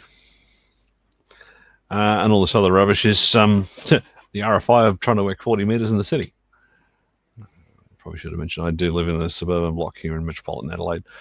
That's a magnetic loop antenna I've got as an alternative, and that actually cuts down a lot of the RFI. And the signals are still there. But the signal noise, or the signal levels are much lower, but the signal noise is much better. So I often run that antenna on receive. Yes, Grant, just wondering, I saw your magnetic loop on the QRZ.com page, and I was wondering how it's working, because I'm a similar situation, and I'm living in a suburb and I have a lot of QRM. Is it really that good? I haven't got the interference anymore. The house about 100 meters away had a solar inverter system and a battery system that literally wiped 40 meters out. It was radiating so much rubbish back into the mains. The mains was an antenna. My noise floor was about -50 with this thing. I could switch the mag loop in, and because the noise was all E field and not H field, and on the magnetic loop was working on the H field for receiving, I could hear signals underneath the QRM I mean, here's an example. That birdie, that's that squiggle that you can see there on 7030. If I switch to the magnetic loop, it's gone. And oh, look, there's a station underneath there talking away on SSB, probably from Indonesia. But yeah, so the noise floor is a hell of a lot cleaner. You don't see as many squiggles and burbles on the magnetic loop. And that's just all the local interference dropping away, because it's put all the interference sources, A, if they're E-field only, it doesn't respond to them, and B, if they're inside the near field, and the near field on the 40-meter antenna, I think, is about 20 or 30 meters. Again, it just doesn't respond to it. So, you know, that little mag loop antenna, it's 1 meter diameter. It's got an amplifier kit made by Mini Kits here in Adelaide. It's a friend of mine. He makes all sorts of really good quality kits. I can't rave about it enough because it's what's kept me on the low bands. And I use the same antenna on 80. Well, in fact, the mag loop for me, I basically use 160 through to about 30 meters. And it's a perfect receiving antenna for those bands. So, and it's compact, and you just stick a rotator underneath it because you can use the nulls. It has a bidirectional null. So if I've got a particularly troublesome noise source and hopefully the wanted signal is not in the same bearing, I'll just stick the null on the noise source. You know, you get very, very quickly in doing that sort of thing, you get used to the fact that you don't have a lot of signal to play with, but you do get signal to noise. So I don't care that on my meter it's only showing S3, but the SNR is good enough that he's perfect copy. Yeah. That's all I care about. Can I hear him? I don't care that he's not, you know, S9 plus 20. It's just, can I hear him? Can I understand what he's saying? Can I communicate? And if I'm doing that at S3, so what? I don't give him an S3 report because he's S3 because of what I've done to my receive system, not because of how much energy he's getting over here. And generally, you know, this thing's noise floor is probably neg 130. So you've got to have a fairly hot receiver to get the most out of it. If I do switch it back to the delta, so my normal 40-meter transmit antenna is a delta loop that's strung up in a gum tree in my backyard. The band's a lot noisier, and sort of the noise floor is about 115. So the mag loop is 15 dB lower in average signals, but the signal to noise jumps about 5 to 10 dB. It's worth having. Every dB that you can hear is worth having. Yeah. It's promising, so I have to do some study on it and try it on. I would. I'd absolutely encourage you to, because as I said, I've had a heap of success upon. It's what's kept me on the air here in Adelaide with being inside the metropolitan area. Yeah. There's the EMC rules here in Australia. They say they model them on the European rules, but to be frank, they've watered them down here so badly that they're ineffective. People can just bring in almost anything they want, and most of it's rubbish. And we've got so much RFI, it's not funny. LED lights, solar systems, fiber to the node Ethernet, old broadband. Fortunately, not in my suburb. They're probably the big three that drive amateurs nuts here in Australia. There's on the magnetic loops. There's indeed a few models. I was looking at them too, and there's the choice is what bands. So would you rather recommend like a magnetic for the lower bands then? I'm using a mag loop for 30 meters and down. So that's where mine's doing its work. Let me just see if I can find that.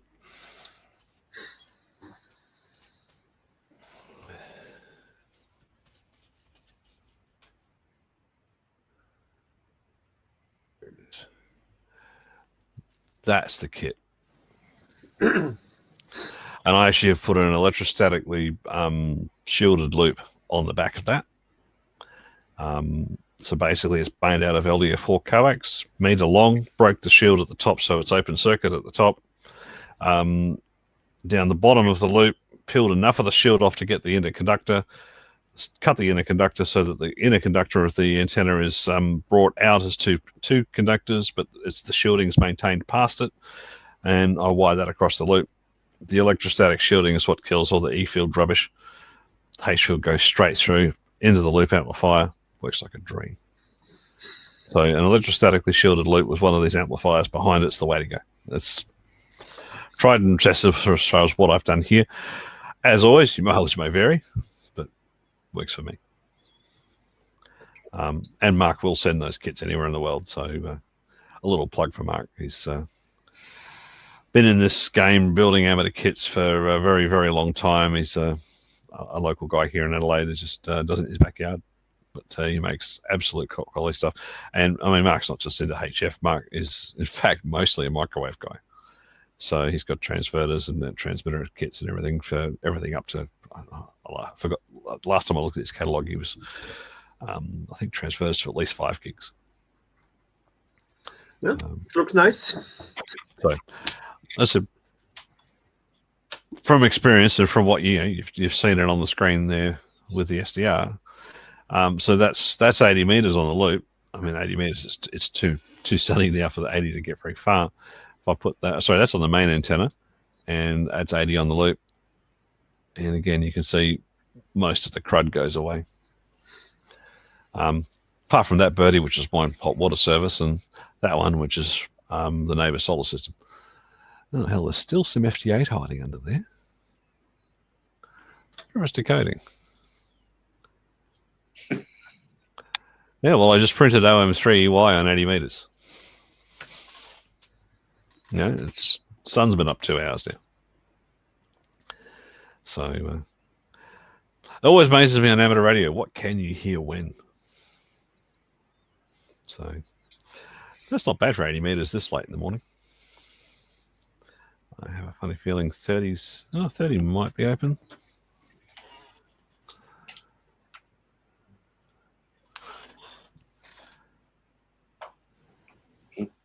Oh yeah, she's open. Let's see what's there. So I did Dorado FT8 a little while ago. I guess I still use it at home. I use it for a propagation sounder. What's open where? You mentioned that to me on Wednesday. It was kind of funny. What was it again that you said when it was 0 dBs? That might. If you're getting around the 0 mark, you're in with a chance of SSB actually working. Yeah, that's what you said. Yeah. I reckon about if it's between 0 and -8, CW will work. If it's below -8, forget it. FT8 is the only thing going to pull the signal out. That's my experience, and I use it as a bit of a propagation guide accordingly. There's a fun one. Dominican Republic. Yeah. Only -20 though. So right on the edges of detection. Costa Rica. So yeah, here in the mornings, for instance, we 30 is funny. 30 is a fun band. In the mornings, it'll be open to everywhere. So I've got the Caribbean path, I've got Europe, I've got the States, all at once.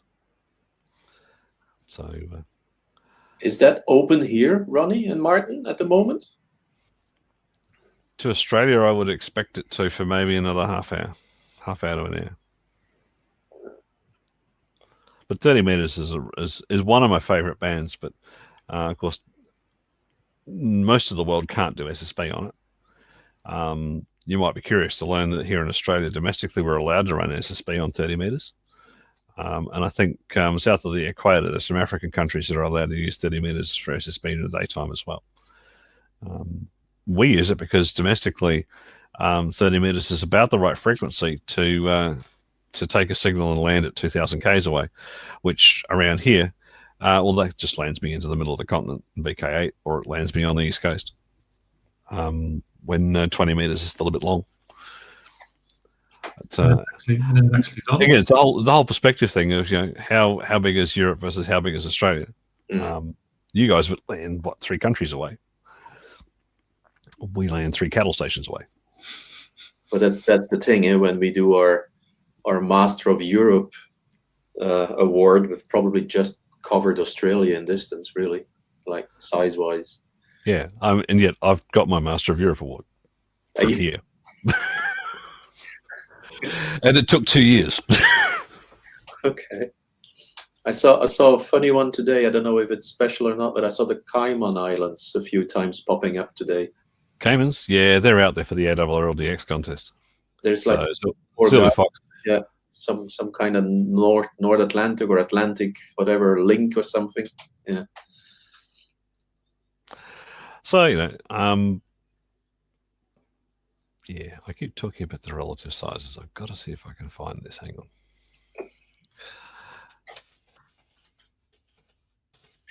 JT alert. That's something I have to remember. You mentioned that. I didn't write it down last time.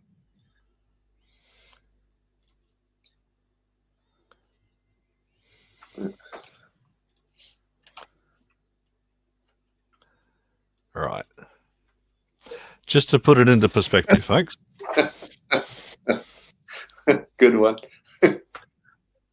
So, you know, South Australia covers our borders about there. Yeah, I do this to the Americans as well. I mean, South Australia, I think, is 3 times the size of Texas, and they think Texas is big. You know, there's a cattle station that I've visited up here called Anna Creek. I reckon Anna Creek's about the size of Switzerland. One cattle station owned by one family, and there's 10 people living on it. I think I actually was there, Grant. Is that at the beginning of the UTA data track? Yeah. Yeah, I was there. That's where I flipped my Suzuki. Yep. I completely wrecked my car on a washboard there. Oh, yeah, we get used to driving on corrugations eventually. Oh, that's funny. So, you know, I mean, it's all relative. It does make it a challenge. Oh, there's Corsica. We never see them down here. We don't even see that much. It's all relative, but we have a lot of fun. But yeah, DXing from Australia is a different experience. I mean, I've watched people, I've seen people on forums, and they get there and whinge about all the congestion, the QRM, and it's like, or you know, or they rave about how well they did in some contest. It's like, you know what? I'd love to pick you up, bring you down here, and make a contest down here, then see how you go. Because I mean, we can never take out #1 spot from you. None of the contest scoring is rigged in a way that we would ever hope to make that work. I go in the contest because A, it's very fertile ground for chasing DX, and B, you just chase your personal best. Yeah. That's all we can do. Yeah. Very hard to do. And I mean, the other thing is that the VK4 is always rumors saying, oh, it's easy. Yeah, but the VK4s are 2,000 k's closer to the equator, and they're on the coast on the eastern side, so they can literally, their first hop lands in the Pacific Ocean, so the reflection of the ocean for the first hop out, much more efficient. Here out of Adelaide, first hop out, we hit the continent of Australia. So it's 2 hops before we hit ocean. What's here in VK5? VK4 is Queensland or yeah, VK4 is Queensland. Yeah, okay. The bands look very different in the top end. Stuart Ain in his speaker was telling me about all these fantastic 10-meter openings. It's like, yeah, all I can see is just white noise across the entire band, not a signal to be seen. He's saying it's open, Stewie, it's open in Darwin, where you're 12 degrees south of the equator. Another 20 degrees makes a lot of difference. Anyway. Yeah, it's you have to hear it from you to understand that when you want to work Europe, you have to go over the poles. Yeah, it's just part of the challenge. It does mean that 10-meter DXC is really hard to get from here. I've been trying to get my 10-meter DXC for about 2 years. Your what exactly? Your 10 meters, 28 megs. Meters, okay. So. And only when the sun woke up a couple of months ago that I finally managed to put about 20 new countries on there. It was like, you open to Europe, 10 meters to Europe from here. I hadn't seen open in 3 years. And it finally did it. And yeah, I put 20 new countries in the log in about 2 weeks. Yeah. Finally worked Oscar November. I finally worked G-Land on 10 meters. I finally worked F. I finally worked the DLs on 10 meters. And you might think, what? Yeah. They're all 12, 14,000 k's away from me. It's hard. Come on, Martin. Find that 10-meter QSO you had with Grant on 10 meters.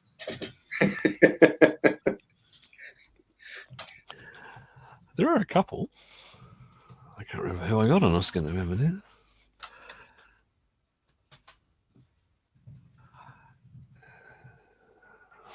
We've got a few contacts, but about 200 contacts with O inland. Managed to make it in the log over the years.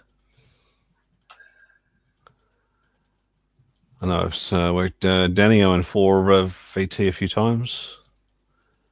Eves, and Ado in a few times. There's quite a few calls there.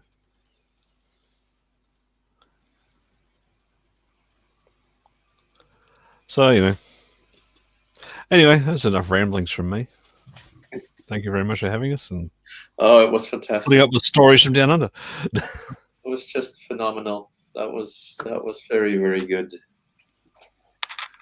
That was very good, Grant. Thanks a lot for getting out of your bed. What is it, 6:30 in the morning? Well, probably earlier. 6:30, you were already present here. My pleasure. It was one island expedition you mentioned last time. Was it Coco's Island you wanted to go to? Yeah, well, that's VK9 Charlie. We'll see. It's not going to be a cheap one. And if I do it, it'll be with a crew. So, Cocos, I think, is in the 70s, most wanted globally at the moment. So it's worth doing. But, yeah. The biggest risk at the moment for us doing anything from here is even to do Cocos Island, we're relying on the Western Australian and South Australian border staying open. And WA has had a penchant for shutting their border very quickly at the slightest hint that there's community transmission of COVID at the moment. And I mean shut as in you're not allowed to cross. It's not even you can cross and quarantine, it's they just don't want you. So the risk at the moment is we'd leave home and then we get caught at the border and can't get back into our own state. They're very serious about it, but you know, the reality is we can still run the tennis. We've still got the Festival of Arts running here in Adelaide at the moment. That is only possible because COVID's not here in Australia. So yeah, we'll put up with the restrictions at that level if the rest of our lives are currently relatively normal, and they are. Although I'm still working from home. I think it's 330 days now since work sent us home out of the office buildings and said work from home if you can. And at this stage, I refuse to go back because I don't want to go on the buses because they're just a pestilence-filled box on wheels. It's safer to stay home. That's how long you've been locked at home, yeah. Well, my office is behind me. That's work. And is one of those which of course means then that work every day has this view of me. And they all ask the questions, what is all that crap behind your desk? It's like, oh, that's where I learned how to do engineering. And I'm actually serious about that. One of the things that I find, work used to be able to give you lots of opportunities to learn how to do radio. When I started work, I was in the remote telephony group. So we used to, in Australia, provide people's phones with basically UHF radio relay stations. We had a system we called the Digital Radio Concentrator Network. It was designed here in Australia. It was a 15 time slot, 500 kilobit, 500 megahertz system. Or 700 kilobit, 500 megahertz system that basically we could multiplex 120 users onto. And we used to go out and plan people's telephone systems. And I would go to every cattle station in the Aboriginal community, basically right across South Australia and the Northern Territory. Well, the maps in that part of the country back then were pretty rudimentary. If you were on a plan a radio path that actually worked reliably for a telephone service, we actually ended up having to go and measure the radio path and look at the height gain plots and verify the path loss that you would get over the path on UHF. And we had to do this on two bands. We had 500 megahertz and we had 1500 megahertz. And so work actually had us touring the country. I used to do 2 weeks out there and then 6 weeks home and then another 2 weeks out there and 6 weeks home, designing radio telephone systems to reach these outback places. Taught you an awful lot about what UHF and VHF radio did when you start measuring it and looking at those signals. Well, the junior engineers today don't get that opportunity because the DRCS networks have been replaced, mostly with satellite. So there's no reason to do field work like that anymore.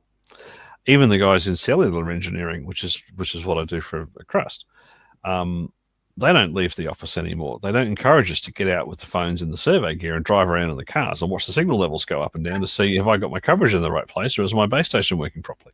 I say, no, the computers can tell you all of that. Well, they sort of can. But unless you have an innate understanding of radio, you struggle to interpret what the computers are telling you. And the quality of what we get now out of our graduates, it's hard to build that up because they don't get hands-on radio. They certainly don't get hands-on radio at university. It's a problem. And I see one of the last bastions of self-education that you get to have hands-on experience with radio is the amateur radio service. I hate the fact that so many people in the professional world turn the nose up at amateur radio as something that I just think is a bunch of CVs. It's not. It's the last technical playground available to go and learn how radio waves behave. And I keep pushing this point that the amateurs that are still in the business need to come out of the closet and get out there and promote the hobby as a vehicle to learn. And you're going to do self-learning and self-education by playing with it. Man, there's an awful lot to learn. And you can do it with amateur radio. And it's, how else can you get that level of professional development? And unfortunately, it's extremely unrecognized. And often it's frowned upon. And it's like, no, you're not going to pay for me to go and put radio transmitters on top of hills and bounce signals between them and learn what happens or whether it works or is it reliable. You don't want to pay me to do that. You think the computers can tell. Well, somebody with some intelligence has to interpret the garbage that comes off the computer sometimes. I've seen radio paths do some really screwy things when I've measured them. Got caught with one once too, professionally. We went out, we measured a radio path, we got back to the office, did all the mathematics on it, and said, that's not possible. How the hell do we get this great big reflection null in the middle of this, raising the antenna up on a height gain measurement, and this great big null in the middle of it at one of the heights? The senior engineer looked at me and says, what's that? Well, it's what we measured. Yeah, but where's it come from? You look at the maps on the computer, there's nowhere to generate the reflection. We're saying, well, where the hell did that reflection come from? And then he asked me, what time of day did you do the measurement? About 10:30. Was there anything strange that day? Well, yeah, there was this image of the Rangers upside down in the middle of the sky. Oh, hang on a sec. Yeah, we had a temperature inversion, didn't we? We had complete reflection off the sky. So over a 12-kilometer radio path, we actually could have killed that person's telephone service by a sky reflection. Just by the way the ducting was working. You don't learn these things without experiencing them. Amateurs can still go and do that. Work now, they don't give us the opportunity to go and do that level of physical, hands-on training about what a radio signal does. I mean, at the moment, the big thing in 5G is that we're all moving to millimeter band. We're going to go and occupy 26 gigahertz and start running that to a mobile handset. Fantastic. All the managers have been sucking on the Kool-Aid. They believe, millimeter band, it only goes 200 meters. That's fine. We don't have an interference problem. Why do we need to have all the spectrum management stuff for millimeter band? What are you talking about? You've got to have individual registrations. You've got to interference this. You've got to buy this extra land over here in the license area. Why do we need to pay for that? Yeah. So this 26 gig transmitter that's going to run about 40 watts, unless it hits something, you're going to see it 50 kilometers away. If it's line of sight and there isn't an obstruction, you will see it 10, 20, 30, 40 kilometers away instead of 200 meters. They don't believe me. I'm looking forward to taking some of them out and actually proving them wrong. Because I know it'll work, and I know we're going to have a problem with some of the sites they've picked. Are going to light up the high-rise buildings in the city, and it's just going to be a wall of interference. But they haven't quite got it in their heads because they've lacked that opportunity to go and play. So, yeah, amateur radio is what will teach you how that works. And I've got a couple of graduates that have come through. I'm encouraging them to, at the moment, go and join up with the Microwave Activity Day in Brisbane. I live in Brisbane. Go and see what amateurs are doing with microwaves. And you will learn something about what they've managed to achieve with microwaves. I mean, we've got a 5G network here in Australia is on the 3.5 gig band. And again, they think, 3.5 gigs. It goes half a K a kilometre and it stops, doesn't it? And I take great joy in saying, yeah, well, there were some guys that stood up on the Bunya Mountains behind Brisbane last year. and they managed to get a 3.5 gig signal to go to Auckland. What do you mean Auckland? Auckland, New Zealand. It's only 2,700 kilometers away, and they did that on 3.6 gigahertz. What are you talking about, Willis? Here's the contact. Here's the details. And oddly enough, our national broadband network that runs a TDD 3.5 gig 4G network on the same spectrum has to issue these notices to customers a couple of times a year, particularly around Bass Strait. And they basically say, due to unforeseen weather events, your service may be intermittently off air. We can't control it. We apologize. And basically, it's the ducting across the 500 kilometers of Bass Strait, all of the NBN base stations on the south coast of the continent versus all the NBN base stations on the north coast of Tasmania. Well, they just generate mass interference into each other, and because they're beyond the timing limits and the synchronization limits, they can't do anything about it. And so all the base stations smash all the base stations, and all the customers can't access the network. So, and again, nice. There are people that don't get this, and I'm on liaison groups with the authorities, setting the regulations and standards for interference management. And I've had to explain ducting to these guys in the ACMA, and what it really can do, because they're bureaucrats. So they don't have field experience of radio. So for me, it's one of the powers of being an amateur, is to have that field experience of radio. Do they care for something that only happens 2 days in a year? When you have SLAs that say you've got to have 99.9% availability, yes, you do. Okay. And by the way, it's not a couple of days. That path dies for a week. Wow. Because we'll have a high-pressure system just slowly drift across from the Great Australian Bight and sit over Bass Strait and eventually wander its way across to New Zealand. And it'll take a week to transit the continent. Well, the Hepburn charts will light up like a Christmas tree across all of the southern waters for the week. And so their signals are at risk for a week of smashing each other. And that's why they put the notices out to customers. Okay. So and this is 3.6 gigs. We regularly have problems here in the Gulf waters around South Australia with our base stations 200 or 300 kilometers away showing up and interfering with ourselves. Or worse, interfering with another operator that has the frequency in the other geographic spectrum block next door. So between my company and Vodafone, we have a problem with one of our channels overlaps. So they have network over there, we have network over here, and when the ducting comes along, the two networks clash. It's quite funny watching all the software argue and so trying to put neighbors into the other operator's network. It happens. The handovers don't work. But the network tries to define the relations anyway, because the signaling from the phone says, I can see this signal and this identity over here. Oh, okay, that's strong enough. I should put that in as a neighbor, and it attempts to define the neighbor to it. And that breaks things even worse. So that's cellular engineering. But again, it helps if you understand something about radio, and it helps to have a healthy skepticism for what the computers tell you.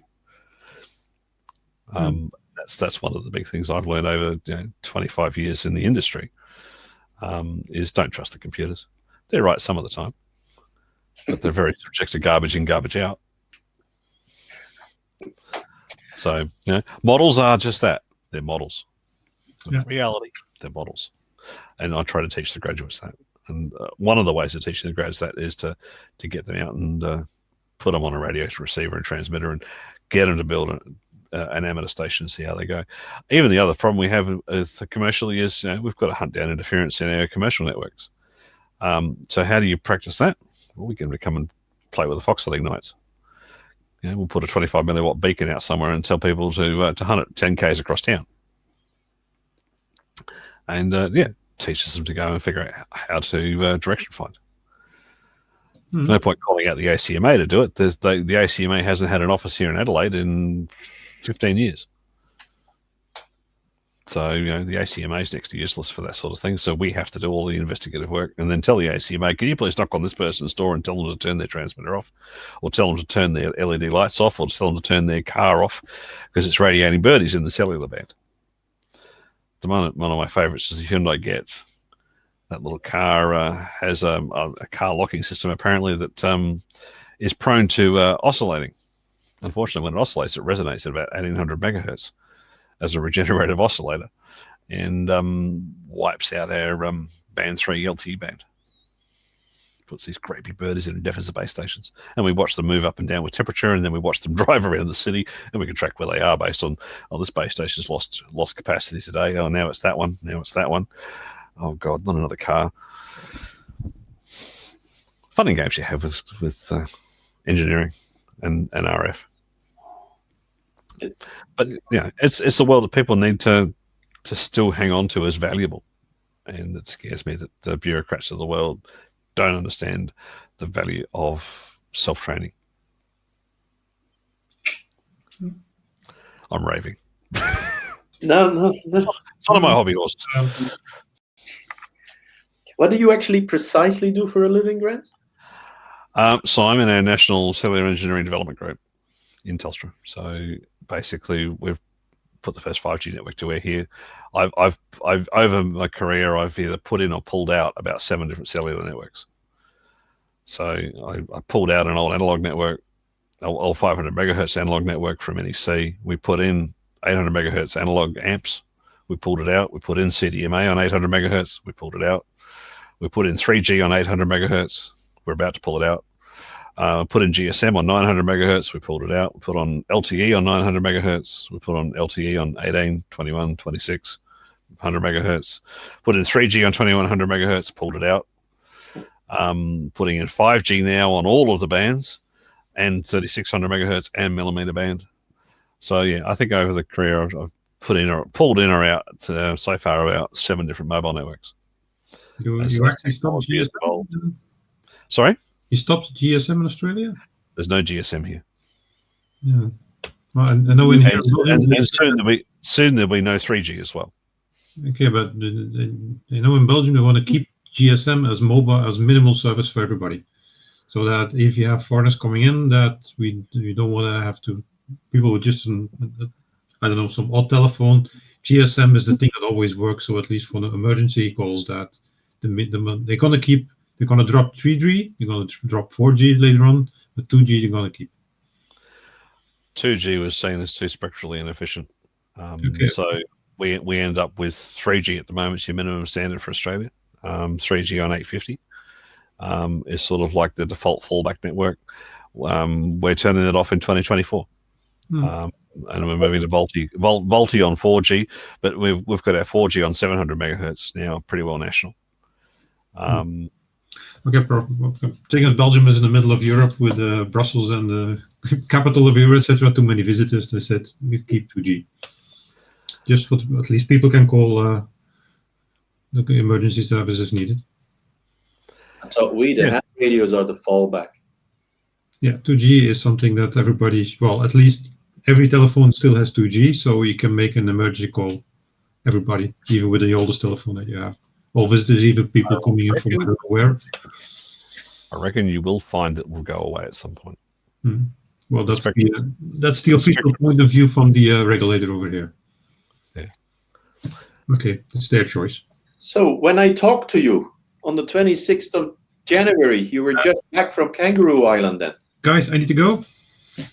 Hi, Chris. Bye. Thank you. So you were just back from Kangaroo Island then on the 26th of January.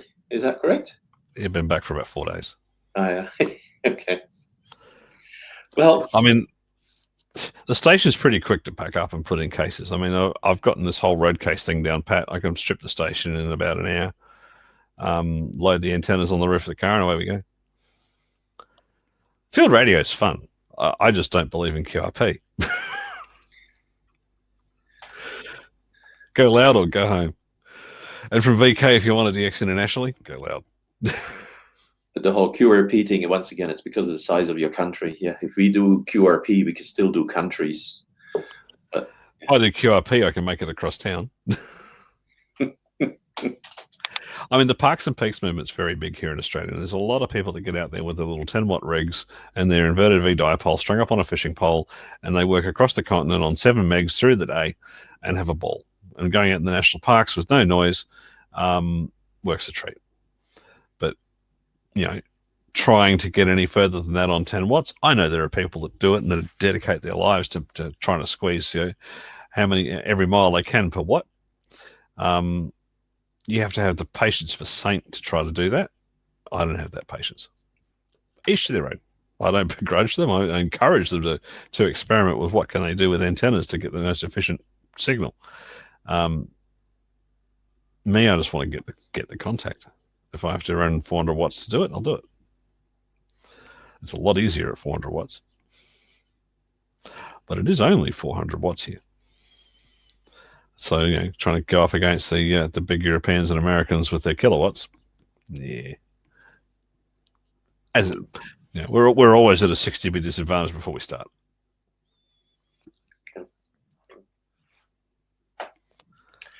Grant, we thank you very much for your morning you spend. We couldn't wish for anything better than what you've done for us there. I very, very much appreciate it, really. And my pleasure. I said, I hope we can all try to catch you at some time and on some band. And I'm actually very happy. I'm very happy that Martin could show the card.